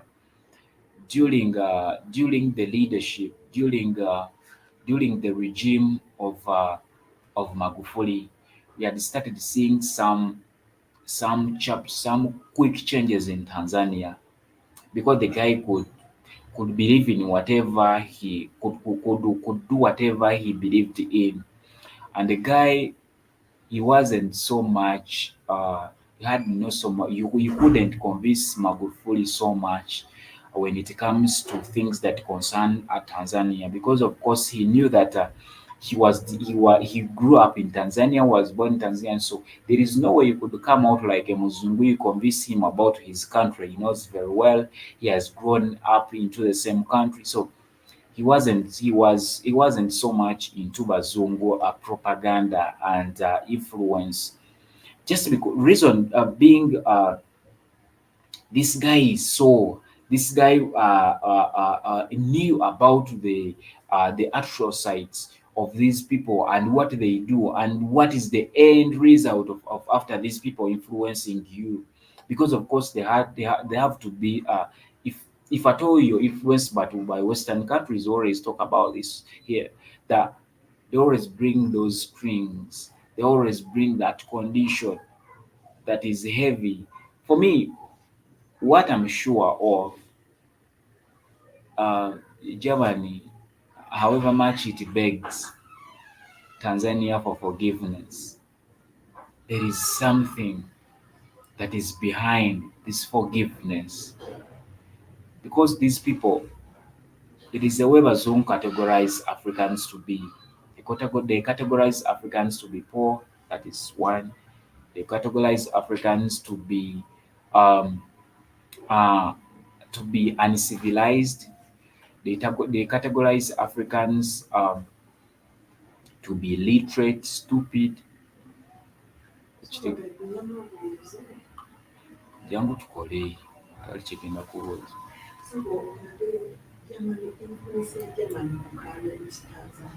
Hmm? Anti lwagaanye ogireeta sooka ogye kuba siina ngeri gye nkikolamu. So I was talking about you will find out that jangu tukole sabe eddakiika gye ngenda kukuwa nze tabe eddakiika gye ngenda kukuwa ali eddakiika kale 2. so so I was saying that there must be a string attached to this apology, dependingly to very many African countries that have received the apologies, these fake apologies in African countries that were former colonies of these Bazungus. The apologies, first of all, they make their fake. They're just media-related apologies. They call media to capture them, say that so that the entire world see that these people are so apologetic, these people are so remorseful for whatever they did. But these apologies, we know they are fake. They're not from heart. If at all these people they wanted to make apologies, why all these years that they are making these apologies? Secondly, why wait for the Tanzanians to ask for reparations? So, um, there is a way Africans we are categorized. It doesn't make any sense for if at all I wronged someone, and for me the wronged person to ask the other party the other party that wronged me, to ask that person to say apology to me. It doesn't make any sense. Just because these people they want to make Africans inferior, They want to make Africans believe that they are nothing on this planet. They are nothing even in we. Are, they want to make Africans believe that we are even nothing in our own country. So there is no way you can convince me at this time that you're begging for forgiveness, unless if you want to tell me that this is a new form of colonialism that you want to hide in through this asking for forgiveness, because there are benefits that come with someone who has been forgiven. There are very many benefits that come along with being forgiven and asking for forgiveness. And one of the benefits um, it could be your new friendship with me. If at all I say, if at all I feel sorry, if at all you feel sorry for me and I say it's okay, so I see a new kind of relationship Germany is creating with Tanzanians directly. I know Germans are in Tanzania and they are doing illegal things. They are doing illegal stuff in Tanzania right about now, even at the eve of asking for forgiveness. But what they do, and actually African and the president of Tanzania should be keen on this. I know, because this is also another kind of colonialism these people want to bring about, because of the benefits that come with of course forgiving someone. Besides what they say that that we took the skulls of the chiefs from your land, we we hey Setu, hey Jiba, How is Jibi Jabba? how are you, Jib Jaba? It's just coming now. Yeah, I know he has been on. Really? Yeah, You couldn't have been quiet. I know, has been. I'm doing good, Jib Jaba. How is you? How, I don't know whether it is night, but here it is evening. I know it is just morning that side, if I'm not mistaken, just morning. So good morning, Jib Jaba. Hope you're doing good. Hope you're doing good. So Jib Jaba, yeah, I'm sorry to say the I'm sorry. So our topic today, Jib Jaba, says that German begs Tanzania for forgiveness over colonial atrocities, over colonial damages they did in Africa. So, according to me, I was saying that why is it that German is in over there is a way, maybe what I'm seeing for me, I'm seeing things differently. Um, why are these Germans begging Tanzania for forgiveness over those years? And why do they why is it that they have it is Tanzania which has been begging for reparations, which has been begging German to say sorry to them? Does it add up? So Jibjaba, I'm well, sir. Yup, it's 9 a.m. and sunny. Wow, good. Oh, that's great, Jibjaba. That's great. That's great. That's great. For it has been raining beside uh from 6 in the morning, I think, to up to around 3 p.m. Beside it has been raining, but now the sky is good. Oh, if it is sunny, oh, that's great.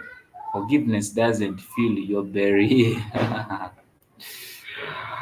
Forgiveness doesn't feel, yeah, yeah. These people are just focusing on theoretical things. They are just calling out media to say we are sorry, but they are not looking into the families that were affected. And there is no family, there is no family is going to benefit in this. I know it is their own individuals that are going to, if at all, this forgiveness, if at all, this begging for forgiveness from Tanzanians, it is accompanied with some money, some little money.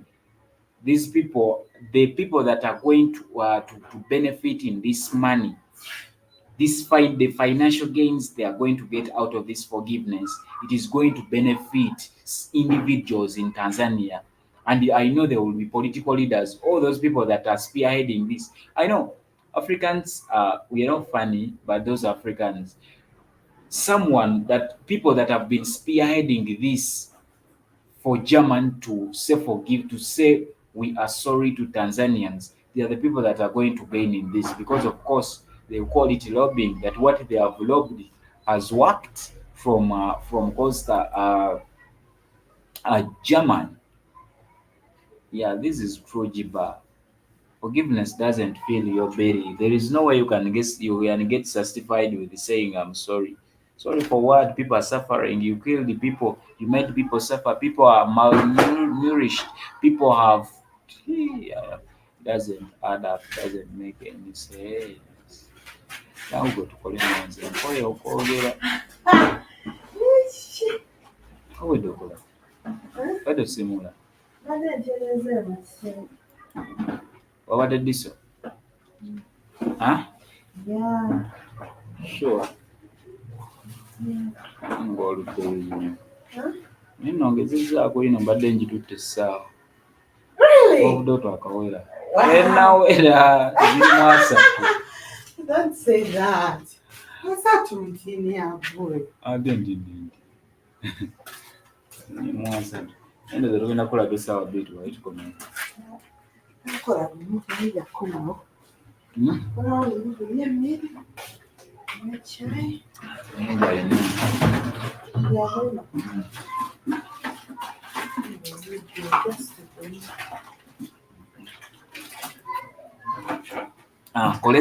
Collect settle. It will give the foreigner a new road to Tanzania through forgiveness scheme. But there is a plan. Yeah, no, there is a plan. Now, since 2017, Tanzania has been asking for reparations. Why do they ask They them? never answered anything. Playing dumb, but now they are so interested in this shit. You know, those guys always have reasons why they do what they do. And stupidly, I don't know why Africans celebrate after such kind of incident. So, if you ever called it a scheme. So, yeah. So and this whenever they make these apologies, they call camera people so that to make other colonial masters in Africa, to call other neo-colonial masters in Africa to be aware that Germans are now free with their former colony from their former colonies. They are now free. They are now in good terms. So you don't have to cross. Again. So it is like it is like a call. It is like a call to all other colonial masters that may be having they may be having interest in Tanzania currently, to be aware that Germans are now in good terms with their former colonies. They are now in good terms. So tebasala. So that is true. That is true and very true. And okiraba nti we see that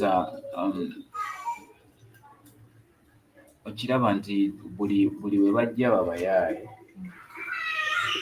bo babeera balina kye babala.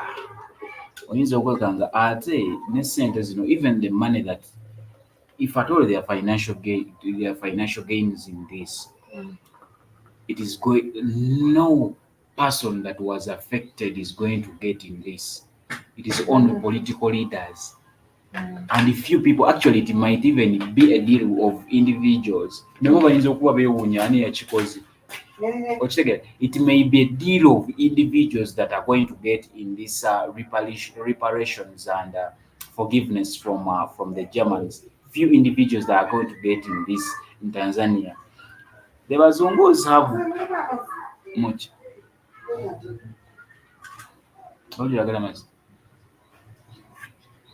It is only a few people, Jiba, that are going to get in this. Not people that are going to get in this.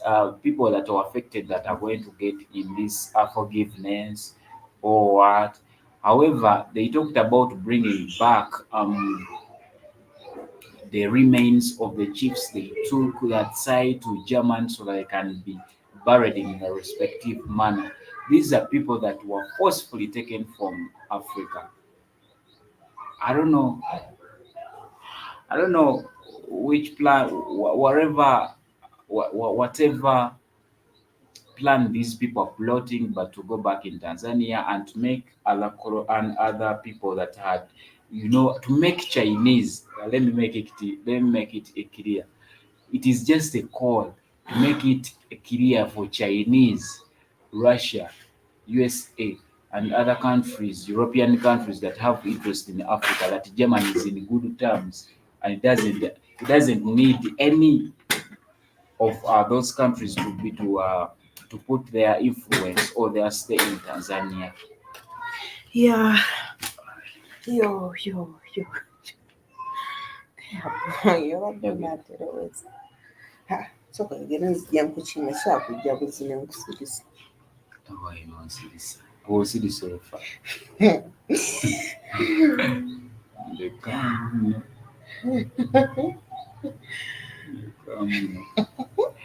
And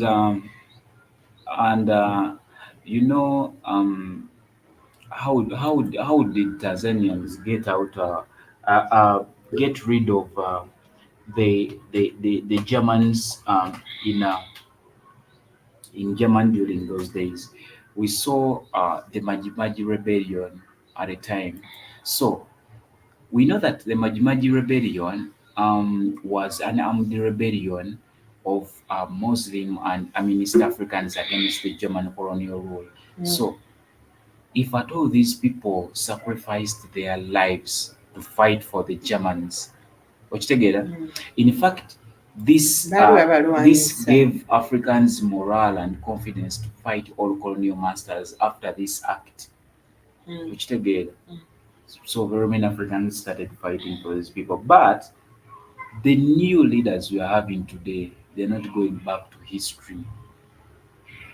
What those leaders fought for, what those leaders that fought the Wazungus did for, very many leaders don't focus on that. They are looking at money. They are looking at free entry and exit in Europe. Together.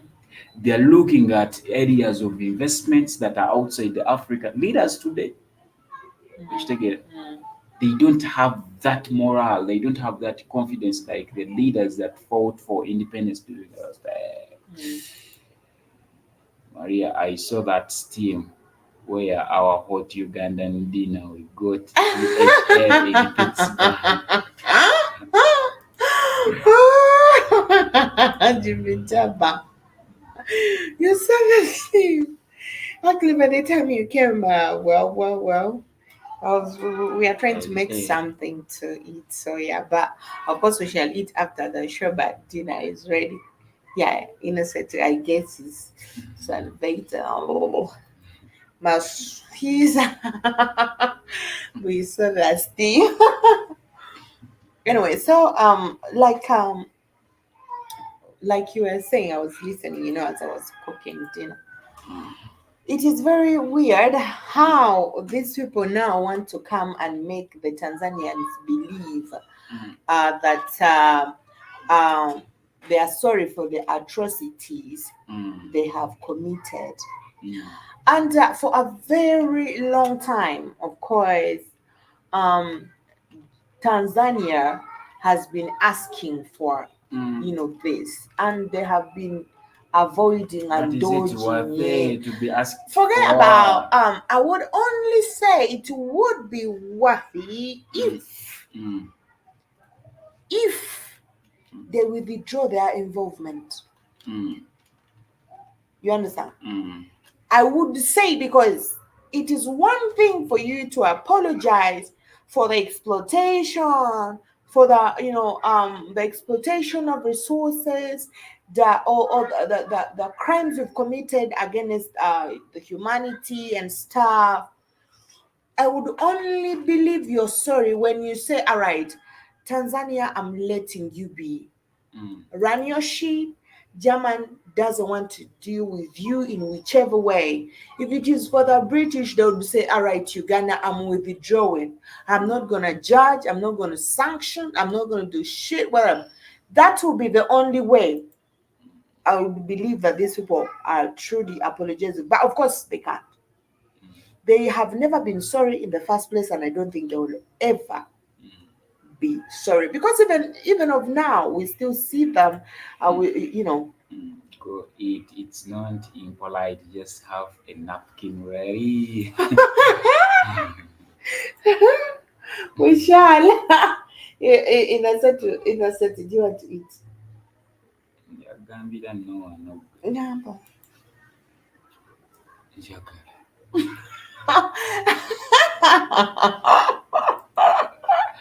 I know you want. Watch your boss.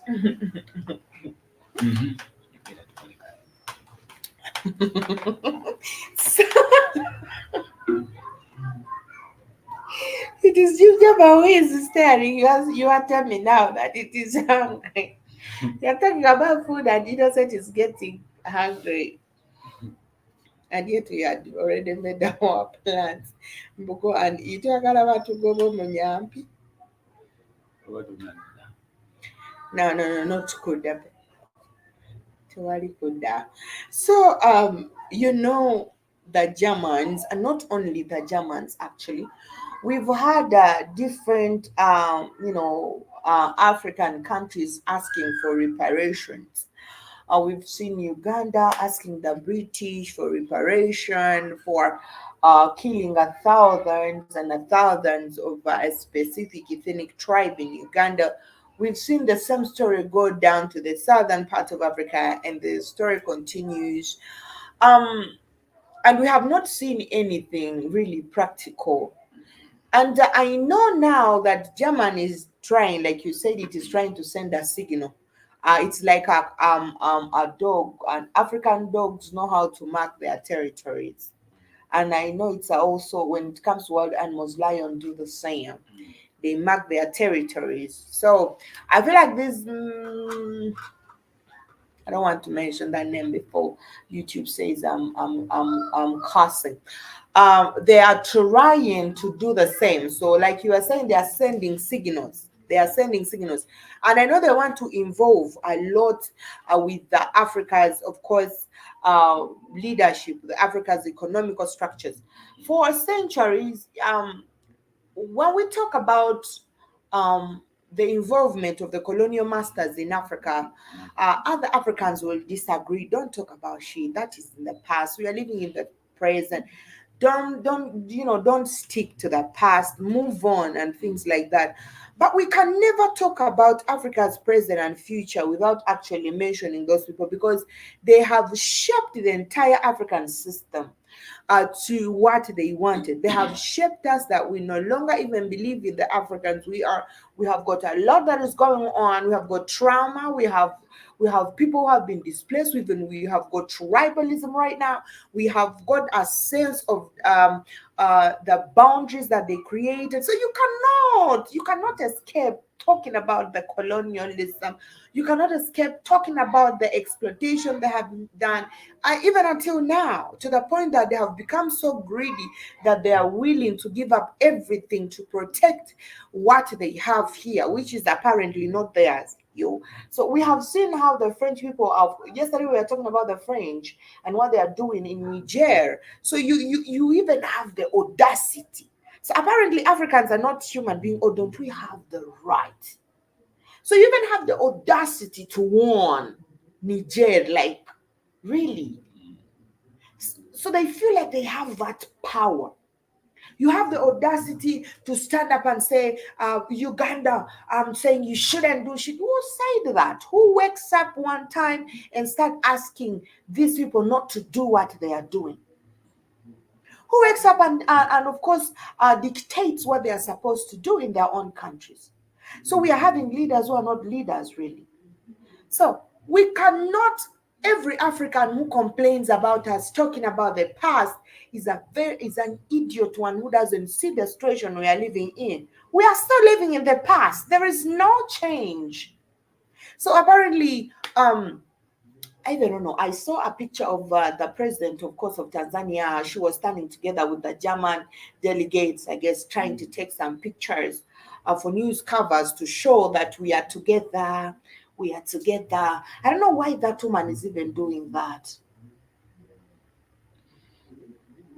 We still have the German companies running the banks of Tanzania, which doesn't really, until Magufuli came in the picture and shut those people out.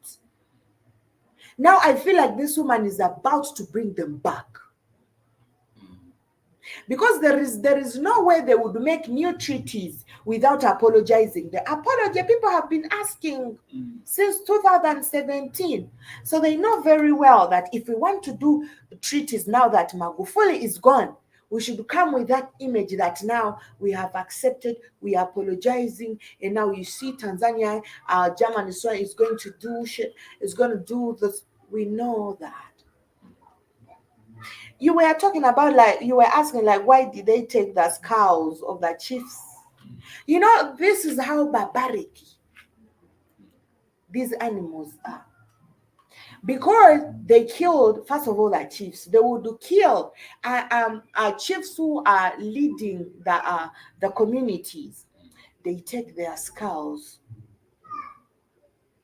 Because it is important in the Africas. I told you last time we were telling, I don't know, Jib Jabba wasn't live at that time.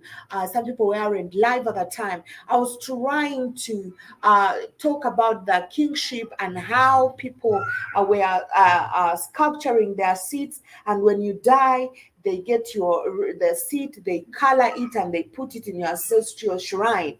Now with the Tanzanians, they would cut off. Actually, this is, I think it's a sacred thing, but what? It's just a true thing. So why? They cut off their heads, the heads of the leaders, the chief, the kings, and stuff. So when they cut off, that's why you always see, when you have pictures of African shrines, you always see skulls, people's skulls. You understand? You always see skulls. It is not just anybody's skull. It is a skull of a head of that lineage. Is a skull of a head of that community. It is always a skull of the head of somebody who was leading those people. So Africans have been doing this, and they do that to of course, during their sessions when they're calling spiritual ascensions or our prayers, you know. So I know these people decided to take those cows because they didn't want the people to, of course, add the skulls of their chiefs in the shrines or in the ancestral shrines. You understand? So I don't know if they brought the skulls back, INNOSSETU, but they have not, because they know how important this was, and maybe the skulls may even be in the museums as we talk. Apparently, most of the things they stole were just not things. These were symbols of culture. These were symbols of tradition. These were symbols of power for the African leaders. And this is why they took it, because they knew Africans were holding these things dearly, that if they take that from you, it would be very hard for you to convince the society, because if at all that, and by the way, whenever they stole these cows, when the German took these cows away, these cows were not placed in the ancestral shrines. The people had no, because they were using it as a vessel of communication with the spirits or the spirit of that person. They would use the skulls to communicate to the spirit of that person. But the spirits are real in Africa. Spirits are real. Spirits are real. Spirits talk. You may see INNOSSETU he or she, and you see is a spirit. INNOSSETU.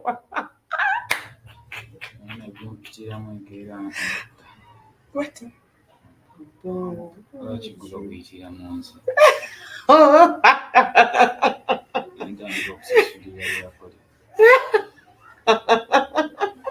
Nenga wetiraki nomunange oyogedde ekigambo kinene.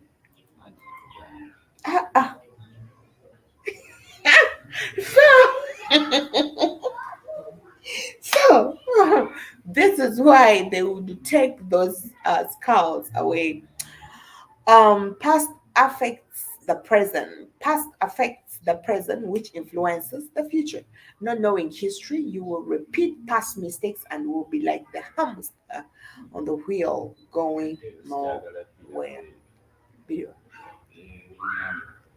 Remember, is the brain left inside with the pineal gland? Is the chief's brain kept in the village?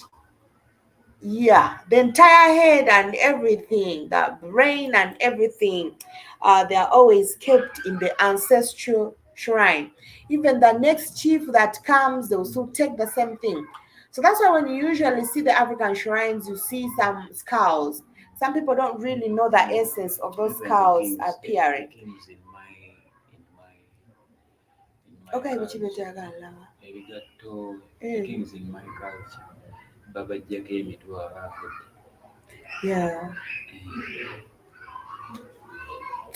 yeah. So like so there is an essence, so that's why they took skulls of different chiefs. German people took skulls of different chiefs from Tanzania, probably to demoralize the people the chiefs were heading, and of course show that they have moved. They blackmailed Africans with these things. They blackmailed a lot of people with these things. So a lot of mistakes were, of course, committed, and so on and so forth. Ija bimpa nsi. Ija bimpa. Nsikyabyagala. So, German saying we are sorry to Tanzania, we see that German, starting from history, German has influence with, we have been actually talking about history, the influence of German in Tanzania, but there are also economic relations in Germany. Germany is engaging in with with of course the Tanzanians, and it is not only in Tanzania but all colonial masters. They have that primary influence in those countries, those former colonies. Mm. We know that starting with the 1990s, Tanzania experienced considerable economic growth. Eh?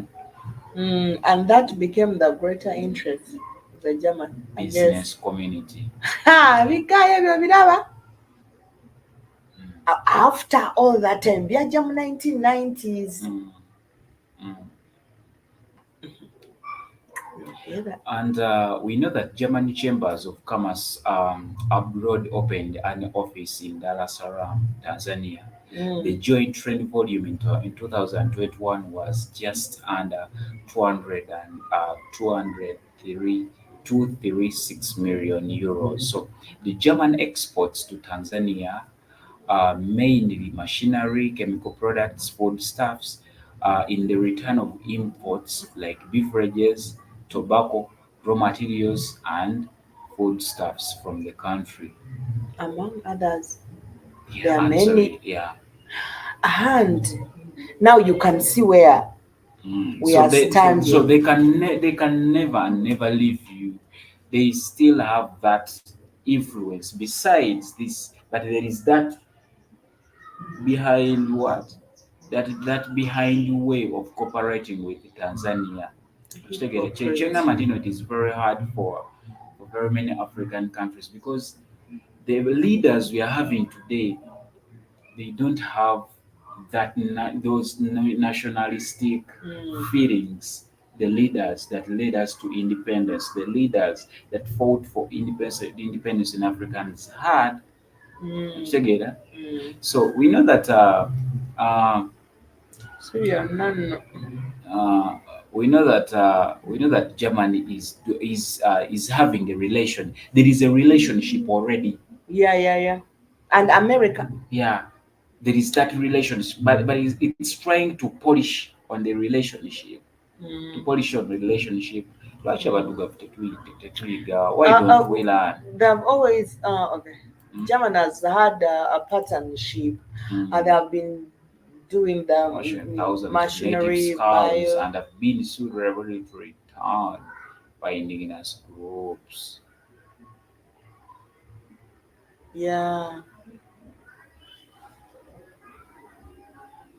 Zionists don't be played. Mm. uh, German is home to many Zionists. Don't be played. Yeah, yeah. And by the way, German has it can't fire. You're welcome. You're welcome in our life. What's going on, beautiful people? We good. Hope you're doing good, Zion. It can't fire. I hope you're doing good. Jib Jabba, So yeah, this is what's true. going on. Yeah, true. Mugambe, we are doing good. Nothing much. Of course, we are talking about German. Ikan Fire, we are talking about German Versus asking TZ. for forgiveness, in Tanzania. And before you came, we just had a recap and we took the family through the history of German and Tanzania, which of course was so brutal and very, very unforgettable. It is something that we can never forget. It's something that we shall never forget. But of course, the Germans come in and say they are sorry after some good years of course, begging from the Tanzanians. And now we see German recently deciding to come verbally and accept that it is apologizing for all the atrocities that it has committed against humanity and the Tanzanians as well. We are still looking into the fact that we know these people always come and, of course, pretend and claim that um, they want to see Germany as a colony of the United States. Keep that in mind. And of course, United States also has a very big involvement in Tanzania. United States has a big involvement in Tanzania. First of all, United States has been the number one donor, and then German becomes the second, the third. So no, the whatever. Forget it. So of recent, I think Africans have been doing that. We saw Tanzanians doing that. We saw Ugandans doing that. The Malawians, people, have tried so very much to ask for reparation. And whenever these people come, I know they first sit and agree on what to do. And they agree on what to do. But like I said, there is no way you would answer for the reparation. The only best way is for you to withdraw from involving yourself in the business of those countries. You cannot tell me that you are, of course, apologizing for the atrocities you have committed in Tanzania, yet you still want to involve yourself with the Tanzanian leadership, government, politics, and all that.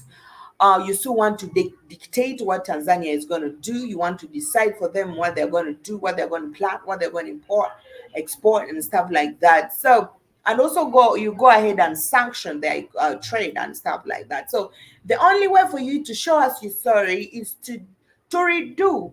Stop involving yourself. Say I'm washing my hands just like Pilate.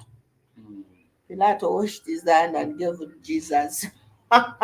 So like wash your hands away from Africa's business. That's the only way we will know you have let go everything. But you cannot say I'm apologizing as you're coming for other interests. So it's kind of crazy. But yeah, it's like these people are not ready to give up. Like I was telling you, the audacity they have to keep warning Africans. You warn us like what? Who are you? What are you? You keep on warning us like who? So apparently you decide, Maria, don't sleep in your house. I say, yeah, all Africa, don't sleep in your which house? Their house, my house. So there is still a lot. All this is just a plot. Uh, and they are doing all these things for their own selfish gain. And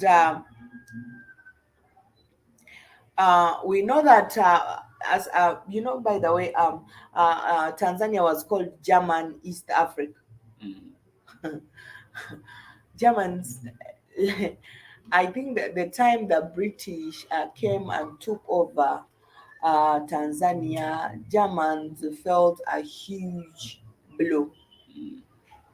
And we know how barbaric the Germans have been throughout the Africa's colonization. Yes, nobody has been good. Nobody has been good. The French people have done. Nobody has been good, but German has been having a direct rule, just like the French people have been doing. Mm. We so we know that Tanzania, which of course at that time was known as Tanganyika, was a difficult region to rule for the German Empire. Since its first conquest, now the German Empire in general, and specifically the local German administrators, implemented various experimental practices in Tanzania. Of course, we've been talking about the taxation, forced labor, replacing indigenous leaders with the foreign agents, and of course, which of course caused the Maji uprising.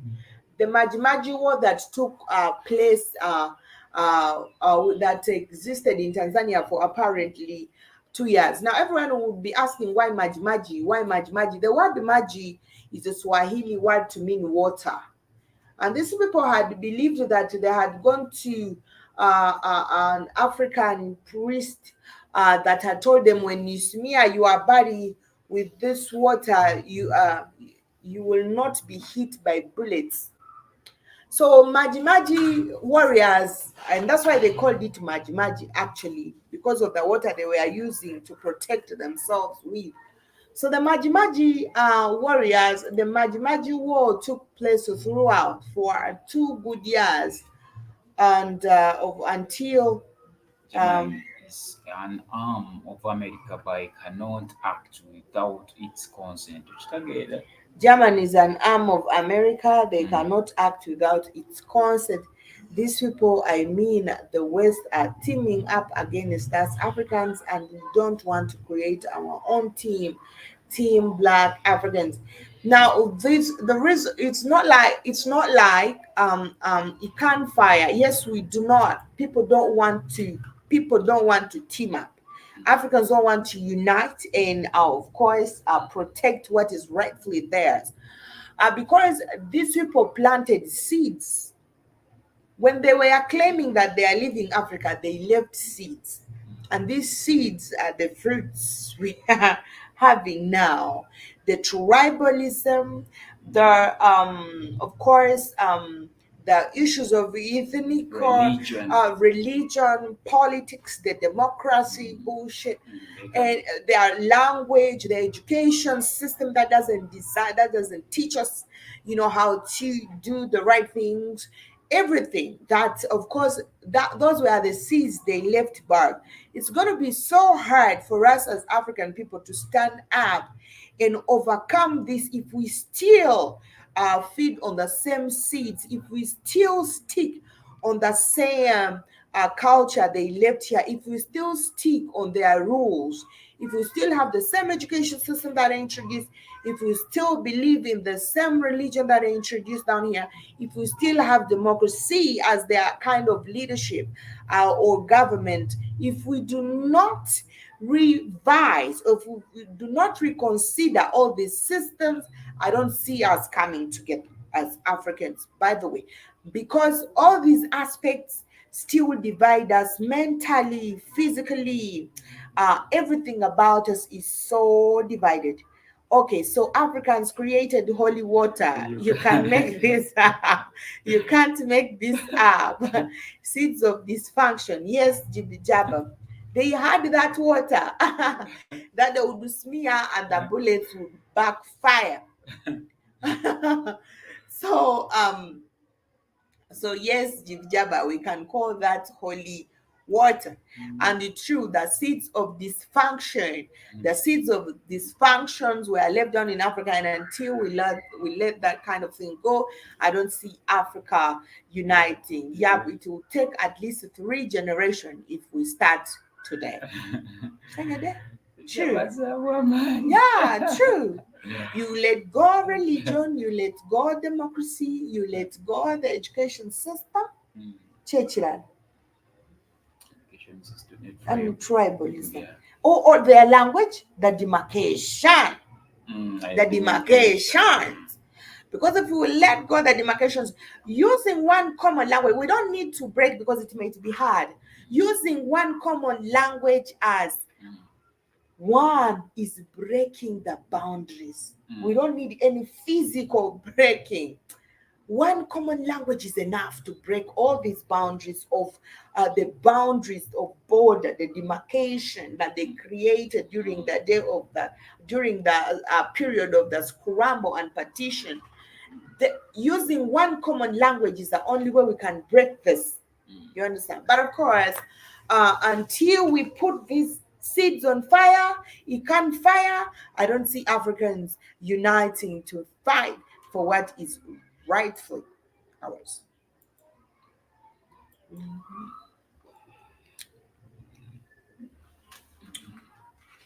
We know that Germans on the experiments of local German administrators in Tanzania focused on what on the method of taxation.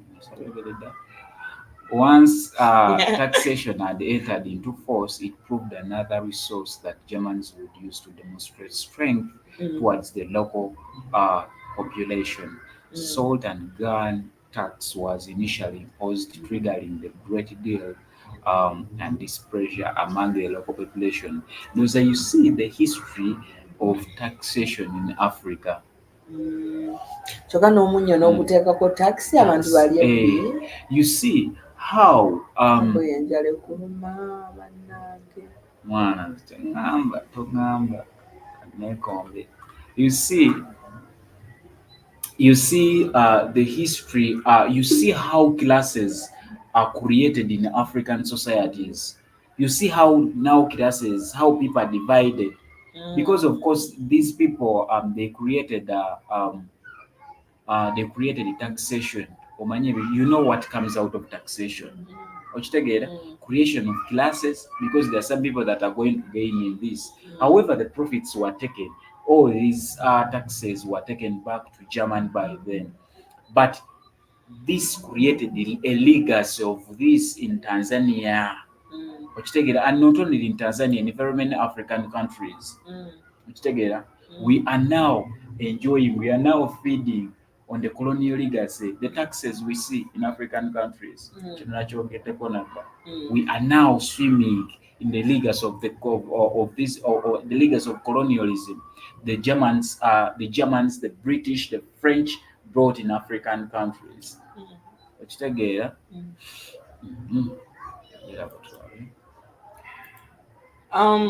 You know, we know that, by the way, taxes was something that was so threatening throughout Africa. But of course, during all these things, Tanzania has demanded reparation from the German. And we have been asking, like, why? I feel they should demand more than reparation, because their story does not count. It doesn't matter anymore. But anyway, facing history, we know that these recent developments indicate that German has started to face its past acts. Among these developments is, as indicated, of course, the return of stolen articles to their original homes. For example, Hendrik Witbol, who was an important Nama leader of Namibia in the late 19th century and the early 20th century, who had revolted against German Empire's power. Despite his opposition to German rule, he had nevertheless embraced, of He has nevertheless embraced Christianity during his youth because of the influence of the missionaries in then Southwest Africa. We know this guy belongings are part of the Germans' return program. His belongings were stolen in 1893 during an attack which was carried out by the German colonial troops. Later in 1902, they were donated to the London Museum in uh, Stuttgart. So it is so funny. I think just like African warriors will go to kill a lion or a big animal in the forest or in the hunting grounds, and they of course get their teeth and they tie it around their necks. So whenever they move within the African community, somebody will get to know this is a strong warrior. Even somebody will ask which kind of animal did you kill? Someone will hold the teeth and show you, yo, I murdered a lion, I killed this thing with my bare hands and stuff. So I think these people took those remains at some point also to show what they have done. Aside of that, it was like a monument. We know that Tanzania is still awaiting for all other artifacts stolen throughout the period of colonization to be returned to the homeland of Tanzania. Actually, it is believed that among these artifacts, Germany currently holds 800 African bones. 8,000, sorry, 8,000 African bonds. Germany still holds this. So among these are the remains of the Maj Mary, a Tanzanian war hero, was a leader of the Chaga tribe, which actually had revolted against the German Empire. It had refused that we don't want any foreign influence in our country. So he was hanged, and this are embodied, and his remains were taken to Germany during the colonial period. The fact that this man's remains have not been returned to his tribe has had a major toll on his people. That is the other thing I was talking about. Like, people are going through trauma over the people that were killed, over the people that were taken by these people. There is no way you can come out with media. There is no way you can come out and you shout at and or say we are sorry, remorseful for killing your people. It's not enough. And there are Africans.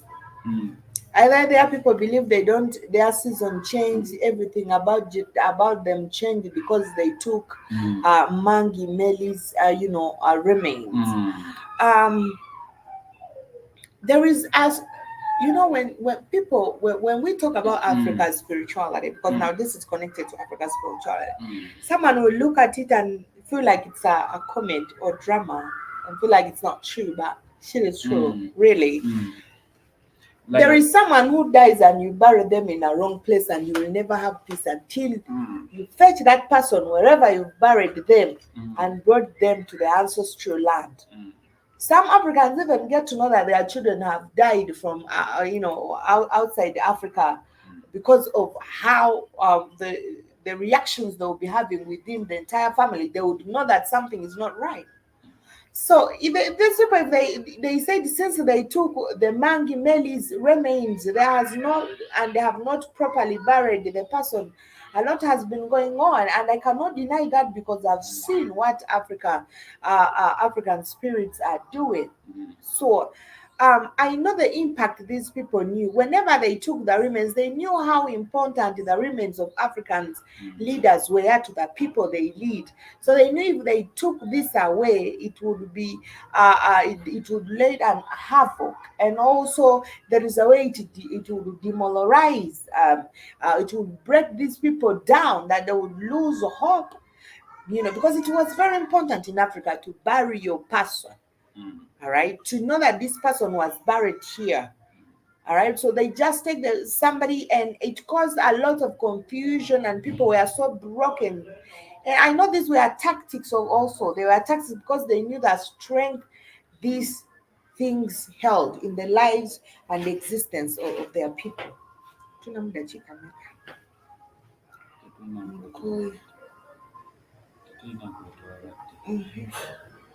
So a lot was taken from Africa. Like I say that the entire society system in Africa was destroyed, starting from African spirituality because these people. Did you know that the Germans also introduced religion in Africa? Mm, We talked about the German churches. We learned mm, about the German churches yeah. in Tanzania. So this created a new form of religion in Tanzania.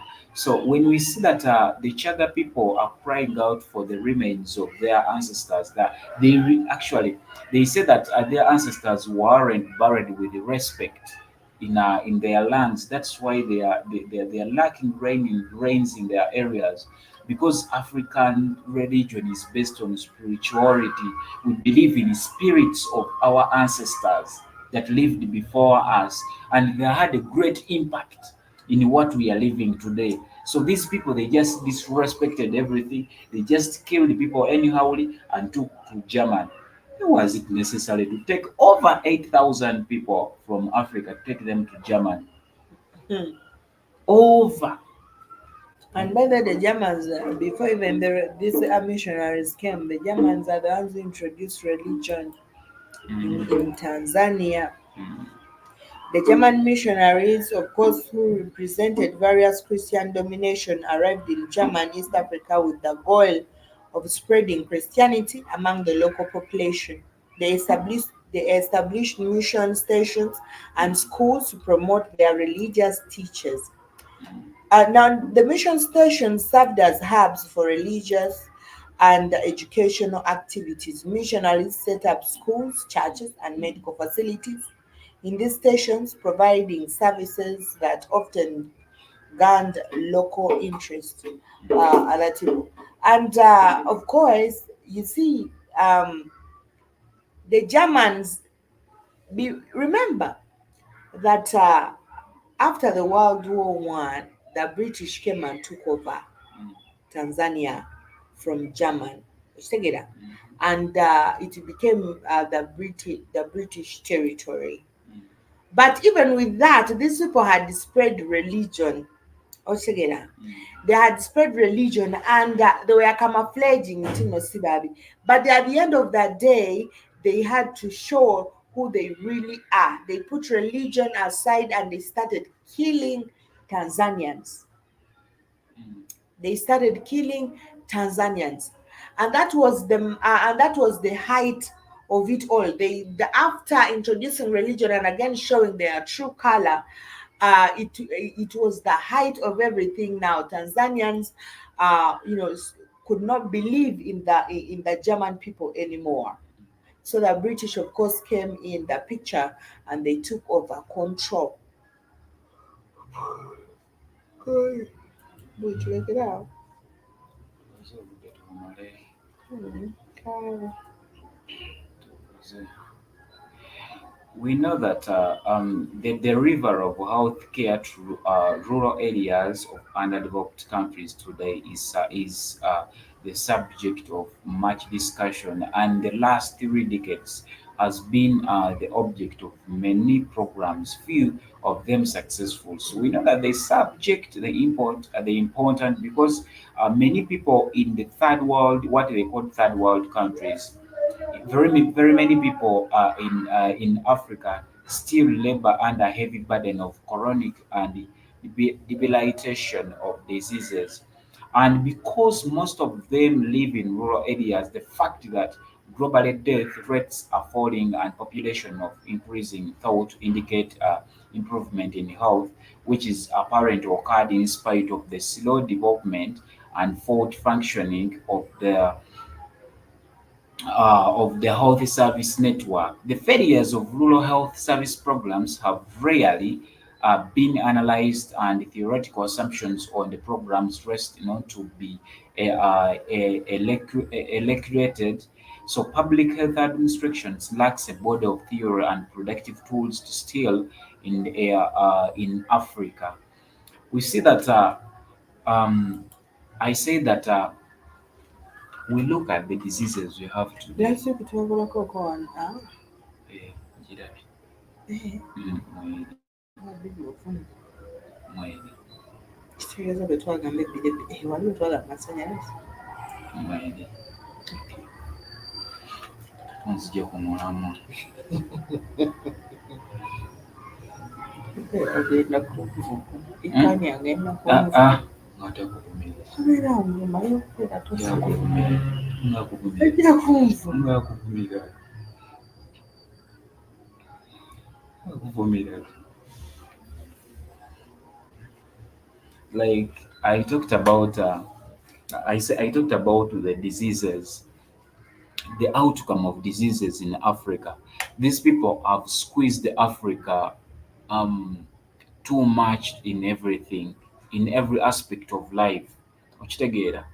Starting from colonial era, these are the people that that have caused diseases in African communities. There is no way you can, when you look at these Germans, there is no way you can force someone to work for you for more than 16 hours a day. You don't give that person a pay. This is a human being. Human beings get sick. Some of the people in Tanzania died because of the heavy injuries they had due to overworking. We see most of the diseases coming out during this era, and some of the diseases are still even up to date. Zikyaliwo. The new diseases.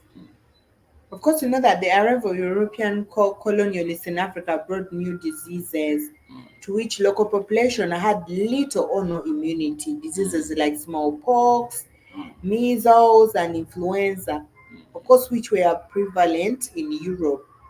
At that time, Europe had smallpox, they had measles, they had influenza, and now they be saying we are the ones having pox. We are the ones. So that we know that they introduced these diseases to Africa, causing devastating epidemics among the indigenous, of course, people. Forced labor, just like INNOSSETU was saying, that forced labor and poor living conditions. These are the things that these colonial masters introduced. Now you cannot be talking about Africans living in a poor condition. Not you guys. The colonial masters introduced these kind of systems, the forced labor, the poor living conditions, the colonial practice of forced labor where local populations were compelled to work on plantations, mines, and infrastructure projects, exposed them to harsh living conditions, overcrowded and unsanitary living, of course, which facilitated the spread of infectious diseases. The colonial expansions led to the displacement of communities and concentrations of people in areas where they had not lived before. You know, they introduced concentration camps where, like the 1G.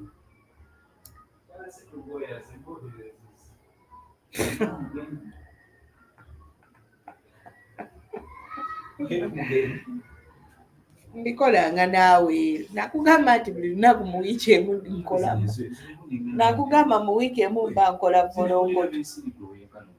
Yeah. I told you. So these people, you know, they used to keep mosquitoes. They used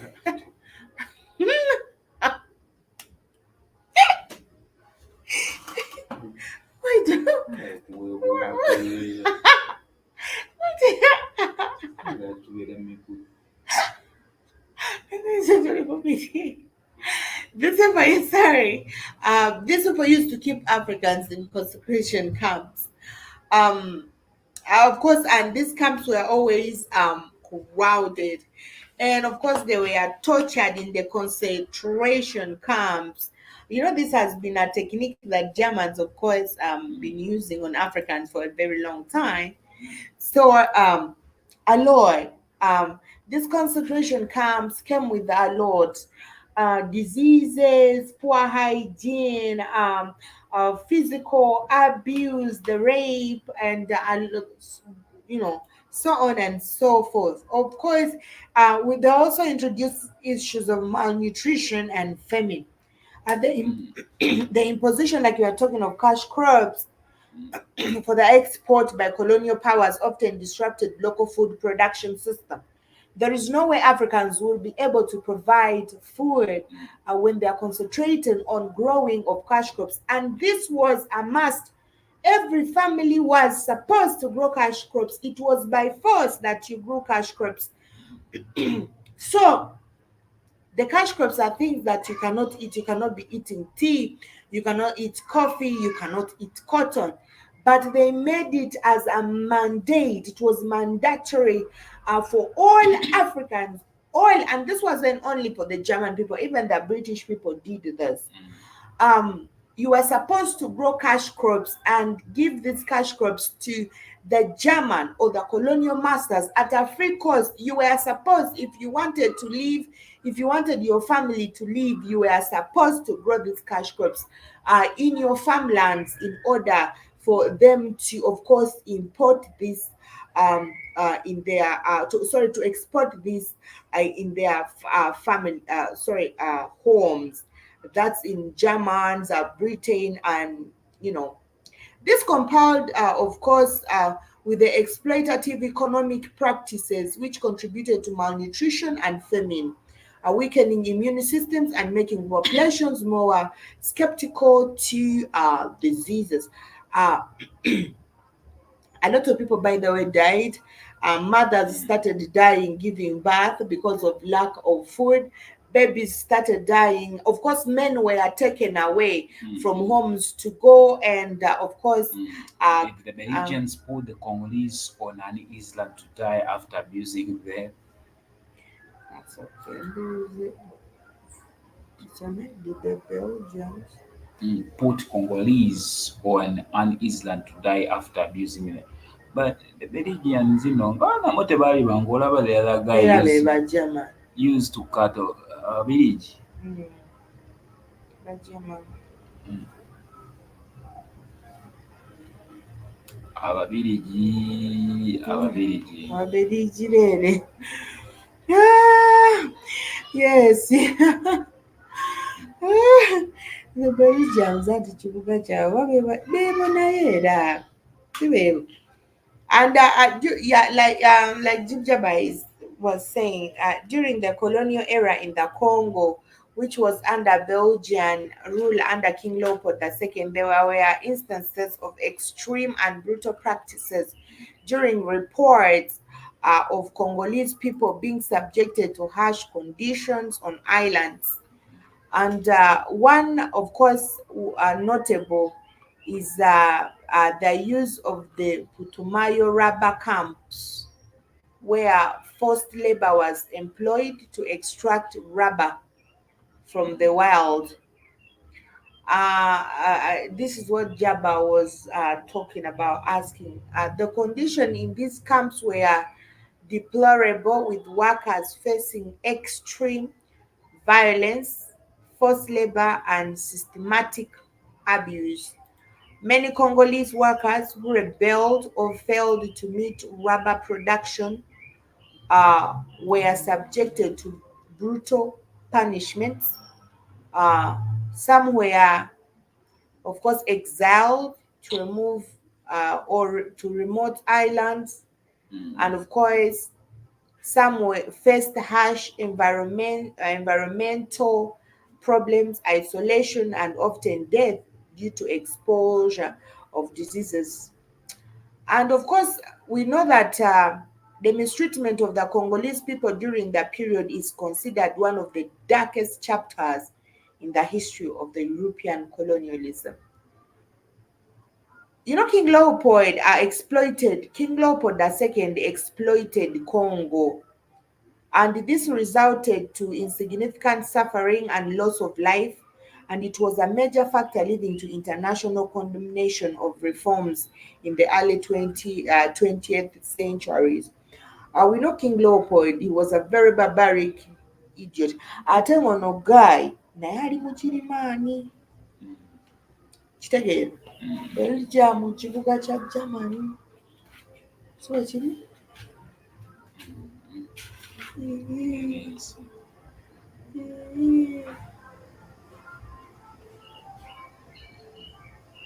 Okakasa papa.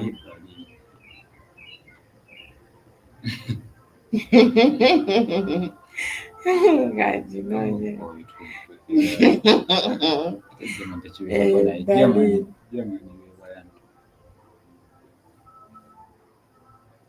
Tena ojja kutabukako. Yeyo. Nzanga.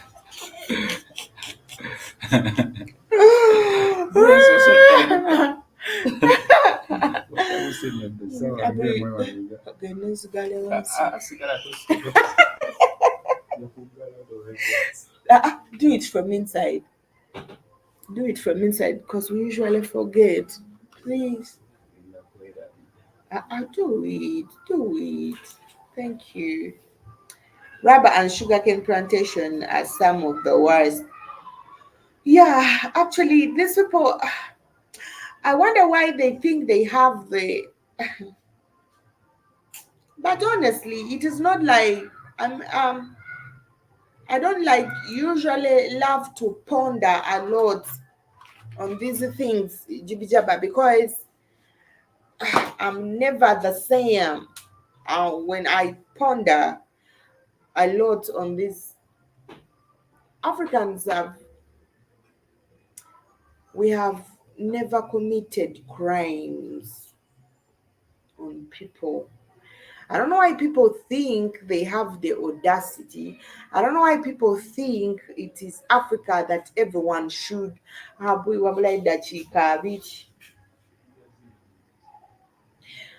So at times when I talk about the stories, uh, I don't know why people think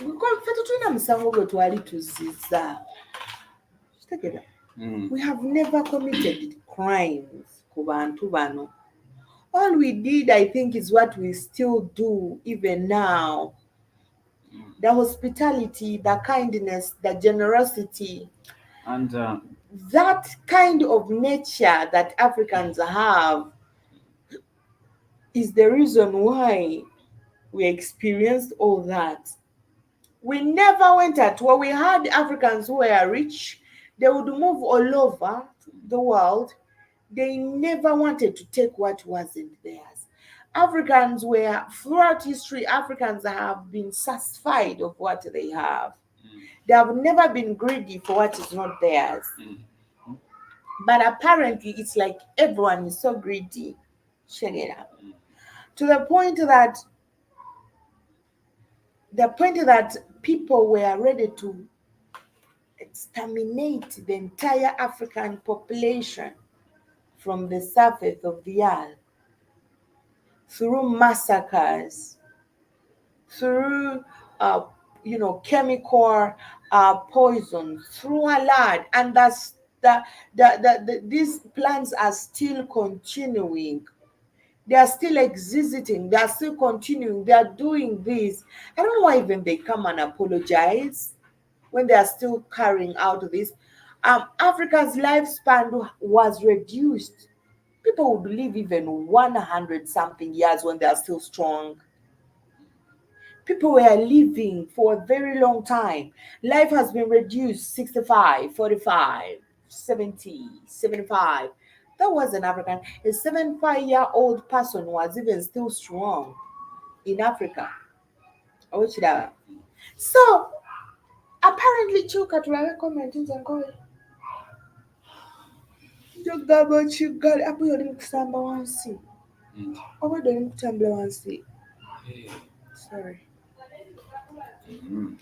Right, I've never heard of an African nation invading and abusing Muzungus. Hannibal doesn't count. Tariq doesn't count either. Mm. Gibraltar. Tariq Gibraltar. And when you go back to these Germans, however much the German government admitted in its parliamentary answer to being aware of the nature of the Maji crackdown, it dodged the question of genocide. Instead, it said it faces up to its moral and political responsibility. Okitegeera? And referred to trustful discussions with the Tanzanian government. okitegeera. Mm. So, however, exploring whether the genocide took place in part of constructive or goal-oriented dialogue, she also wants the government to learn from the mistakes dealing in Namibia. There is a way. There is a way. Uh, there is a way Germany however much it is talking about reparations, forgiveness from the Tanzanians, but it is avoiding all these things directly. Mm. Era balina engeri gye bagala okitandika apo bakize ku baddugavu. Mm. Okitegeera? Mm. A precedent for this German official who actually acknowledged in 2021 that committed genocide during the colonial occupation of Namibia when it massacred the Hero and Nama people in the early 1990s. We know that between 1905 and 1907, the Germans quashed the Maji uprising with extreme brutality, using the scorched earth tactics to starve localities in submission. A tactic wajulira scorched, scorched earth. They could burn whenever they could kill Africans, they burn the entire village.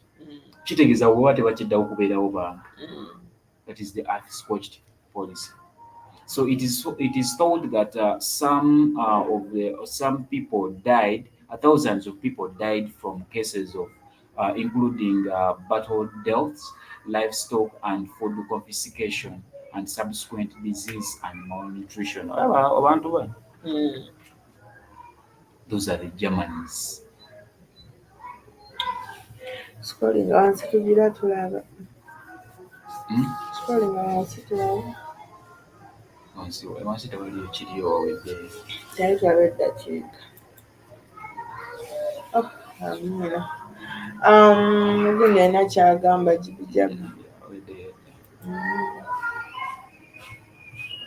Eddakiika. So Masamugula agamba ajja tusindikira ku lusalo badde. Budde abadde alina tusindikira wiikendi amunyambye we. naawe jasindika wiiki ejja. Ajja Tusome. nezizo anaaba tuyambe. Tugenda diwandiisa muta. Kumande.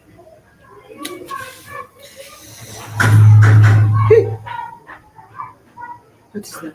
Kiri mu nju. Badde bakula. Abagulawo.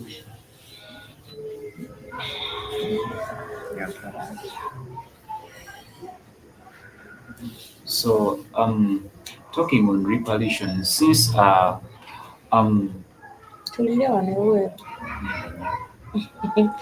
Weesibe ebba otali mu kuyingira. nawe tewatidde nnyo okusinga. Ekituufu kiri nti nabadde ndudde azin olaba nze mbadde maze ebbanga nga neebaka bwentyo empewo mpitamu nendwaza ate we nabeeranga kukuba egyo nalwalira eyo Kyojjagulayo akadagala ke bayita Salbutamol. we nalwalira eyo kkubo nakolanga ntya nali neebaka bubi sokuka kumakya nnyo olumusasula wakansula mu mpewo bwentyo we nalwala kati kyatuka ekiseera navaayo saategeereramu nti no nalwala. I didn't know that actually I got that one, but when I went back in the village I spent like a month when nga ndi kuyused ku mbeera eyo. Then I started developing that. I could wake up ekintu kinkwata nga amaaso gantuga and stuff like that. But kiva kweyo embeera. I can't sleep without ekintu nga kimbugumya bulungi ate n'okusiripinga nga ntunudde waggulu. Yogera ku bagirimaani performance.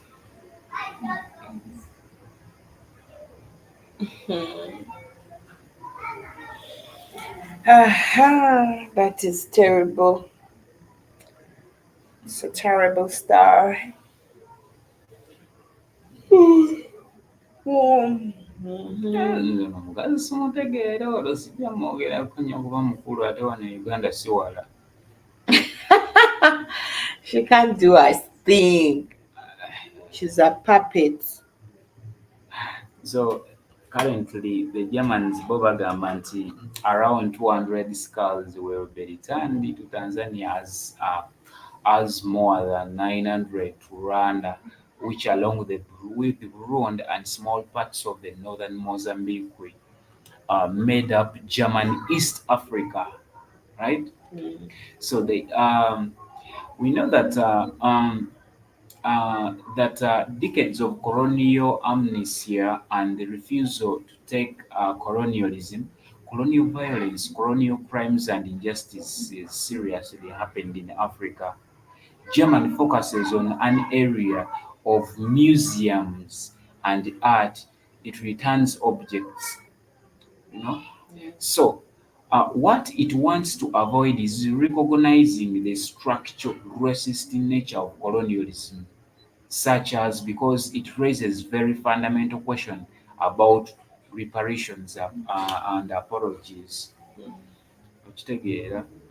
So we know that Germany should be doing more examining in its legacy in East Africa between, of course, 1885 and 1918 after the First World War. Okitegeera?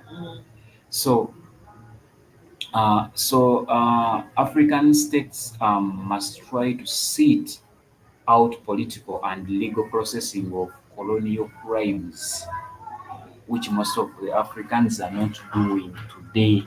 Yeah, but Most some of are. The African leaders ketegenze kukuwulira tennuma ulcers ezinnuma. Enjala tennuma ulcers ezinnuma. Anti Anti ze nkubuulira ebyenjawulo olwo omuntu okuba nti owulira oyagala kulya. Olwo n'omuntu okuba nga owulira ulcers ezikuluma. Si wulira nti nonjagala nti njoya kyakulya. Wabula ulcers ezinnuma. ente zezikugamba nti enjala ekuluma. Kati gwe bw'alidde ki enjala eryoka egaana okukuluma? I was saying that most of the African leaders, they are not looking at this. They are not looking at because they're not looking as these people. For me, I heard about the British paying the people that were affected in your kingdom, Yeah. in your empire. But I don't know how this thing ended. I heard about the media said about it shortly. And the president stole the money. And it is the same thing which is going to happen in Tanzania. And that's why this woman is playing that thing. It is the same thing that is going to happen in Tanzania. They gave empire some, of course, Britain as a compensation stuff. They agreed to having committed those genocides and things. And they gave this money. It is funny. What I know, the first time, because they were supposed to issue this reparation in phases, the money in phases, because it was too much. It was too much. So the first time that they sent the money to the government of Uganda, it was not the government of Uganda that sued Britain. It's not the government of Uganda that went to court. But Britain says it gave the money to the government of Uganda and was like, we gave the money to your president. And the people were like, we did not see anything. So why did you give the money to the president without our consent? Because we had our empire leaders suing the Britain. They went to court and they won. And why didn't you give the money to the empire? Because, how come you're giving this money to the president of Uganda? So apparently there was a matrix between this. And I know this is what is going on for Africa, because things in Africa have never been transparent. So you can never trust the shit. You can never trust the leaders. You can never trust those people. So we expect to still see the same game. I don't know. I don't know in Tanzania, the body that is actually taking a lead in suing the German people, but we are seeing the female Tanzanian president, of course, taking a lead into these relationships. So at the end of that day, maybe let's hope that something good comes out of it. But me, I feel like no matter how much money you are giving, the most important thing is you to stay the F out of Africa's business. That's the only way you should say you're sorry. Practically, that's what we want to see. That's what we wish to see people doing. Staying out of Africa business, allowing us to be Africans and doing what we find fit and what we want. Stop dictating. Stop telling us what to do. Stop telling us what not to do. How to do it. When to do it. Doesn't make sense.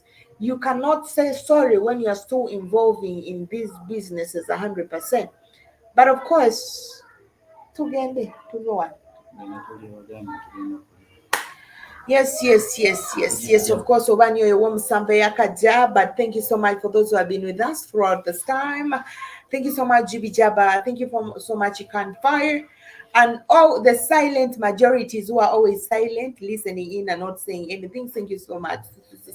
So much for, of course, loving our shows and loving supporting Black Hot Fire Network. It has been me, Africa Maria, from Kampala, Uganda, with my colleague INNOSSETU. And tena tunasema kwaheri. Swahili people wanasema lala salama, kwaheri, and bye bye. See you tomorrow.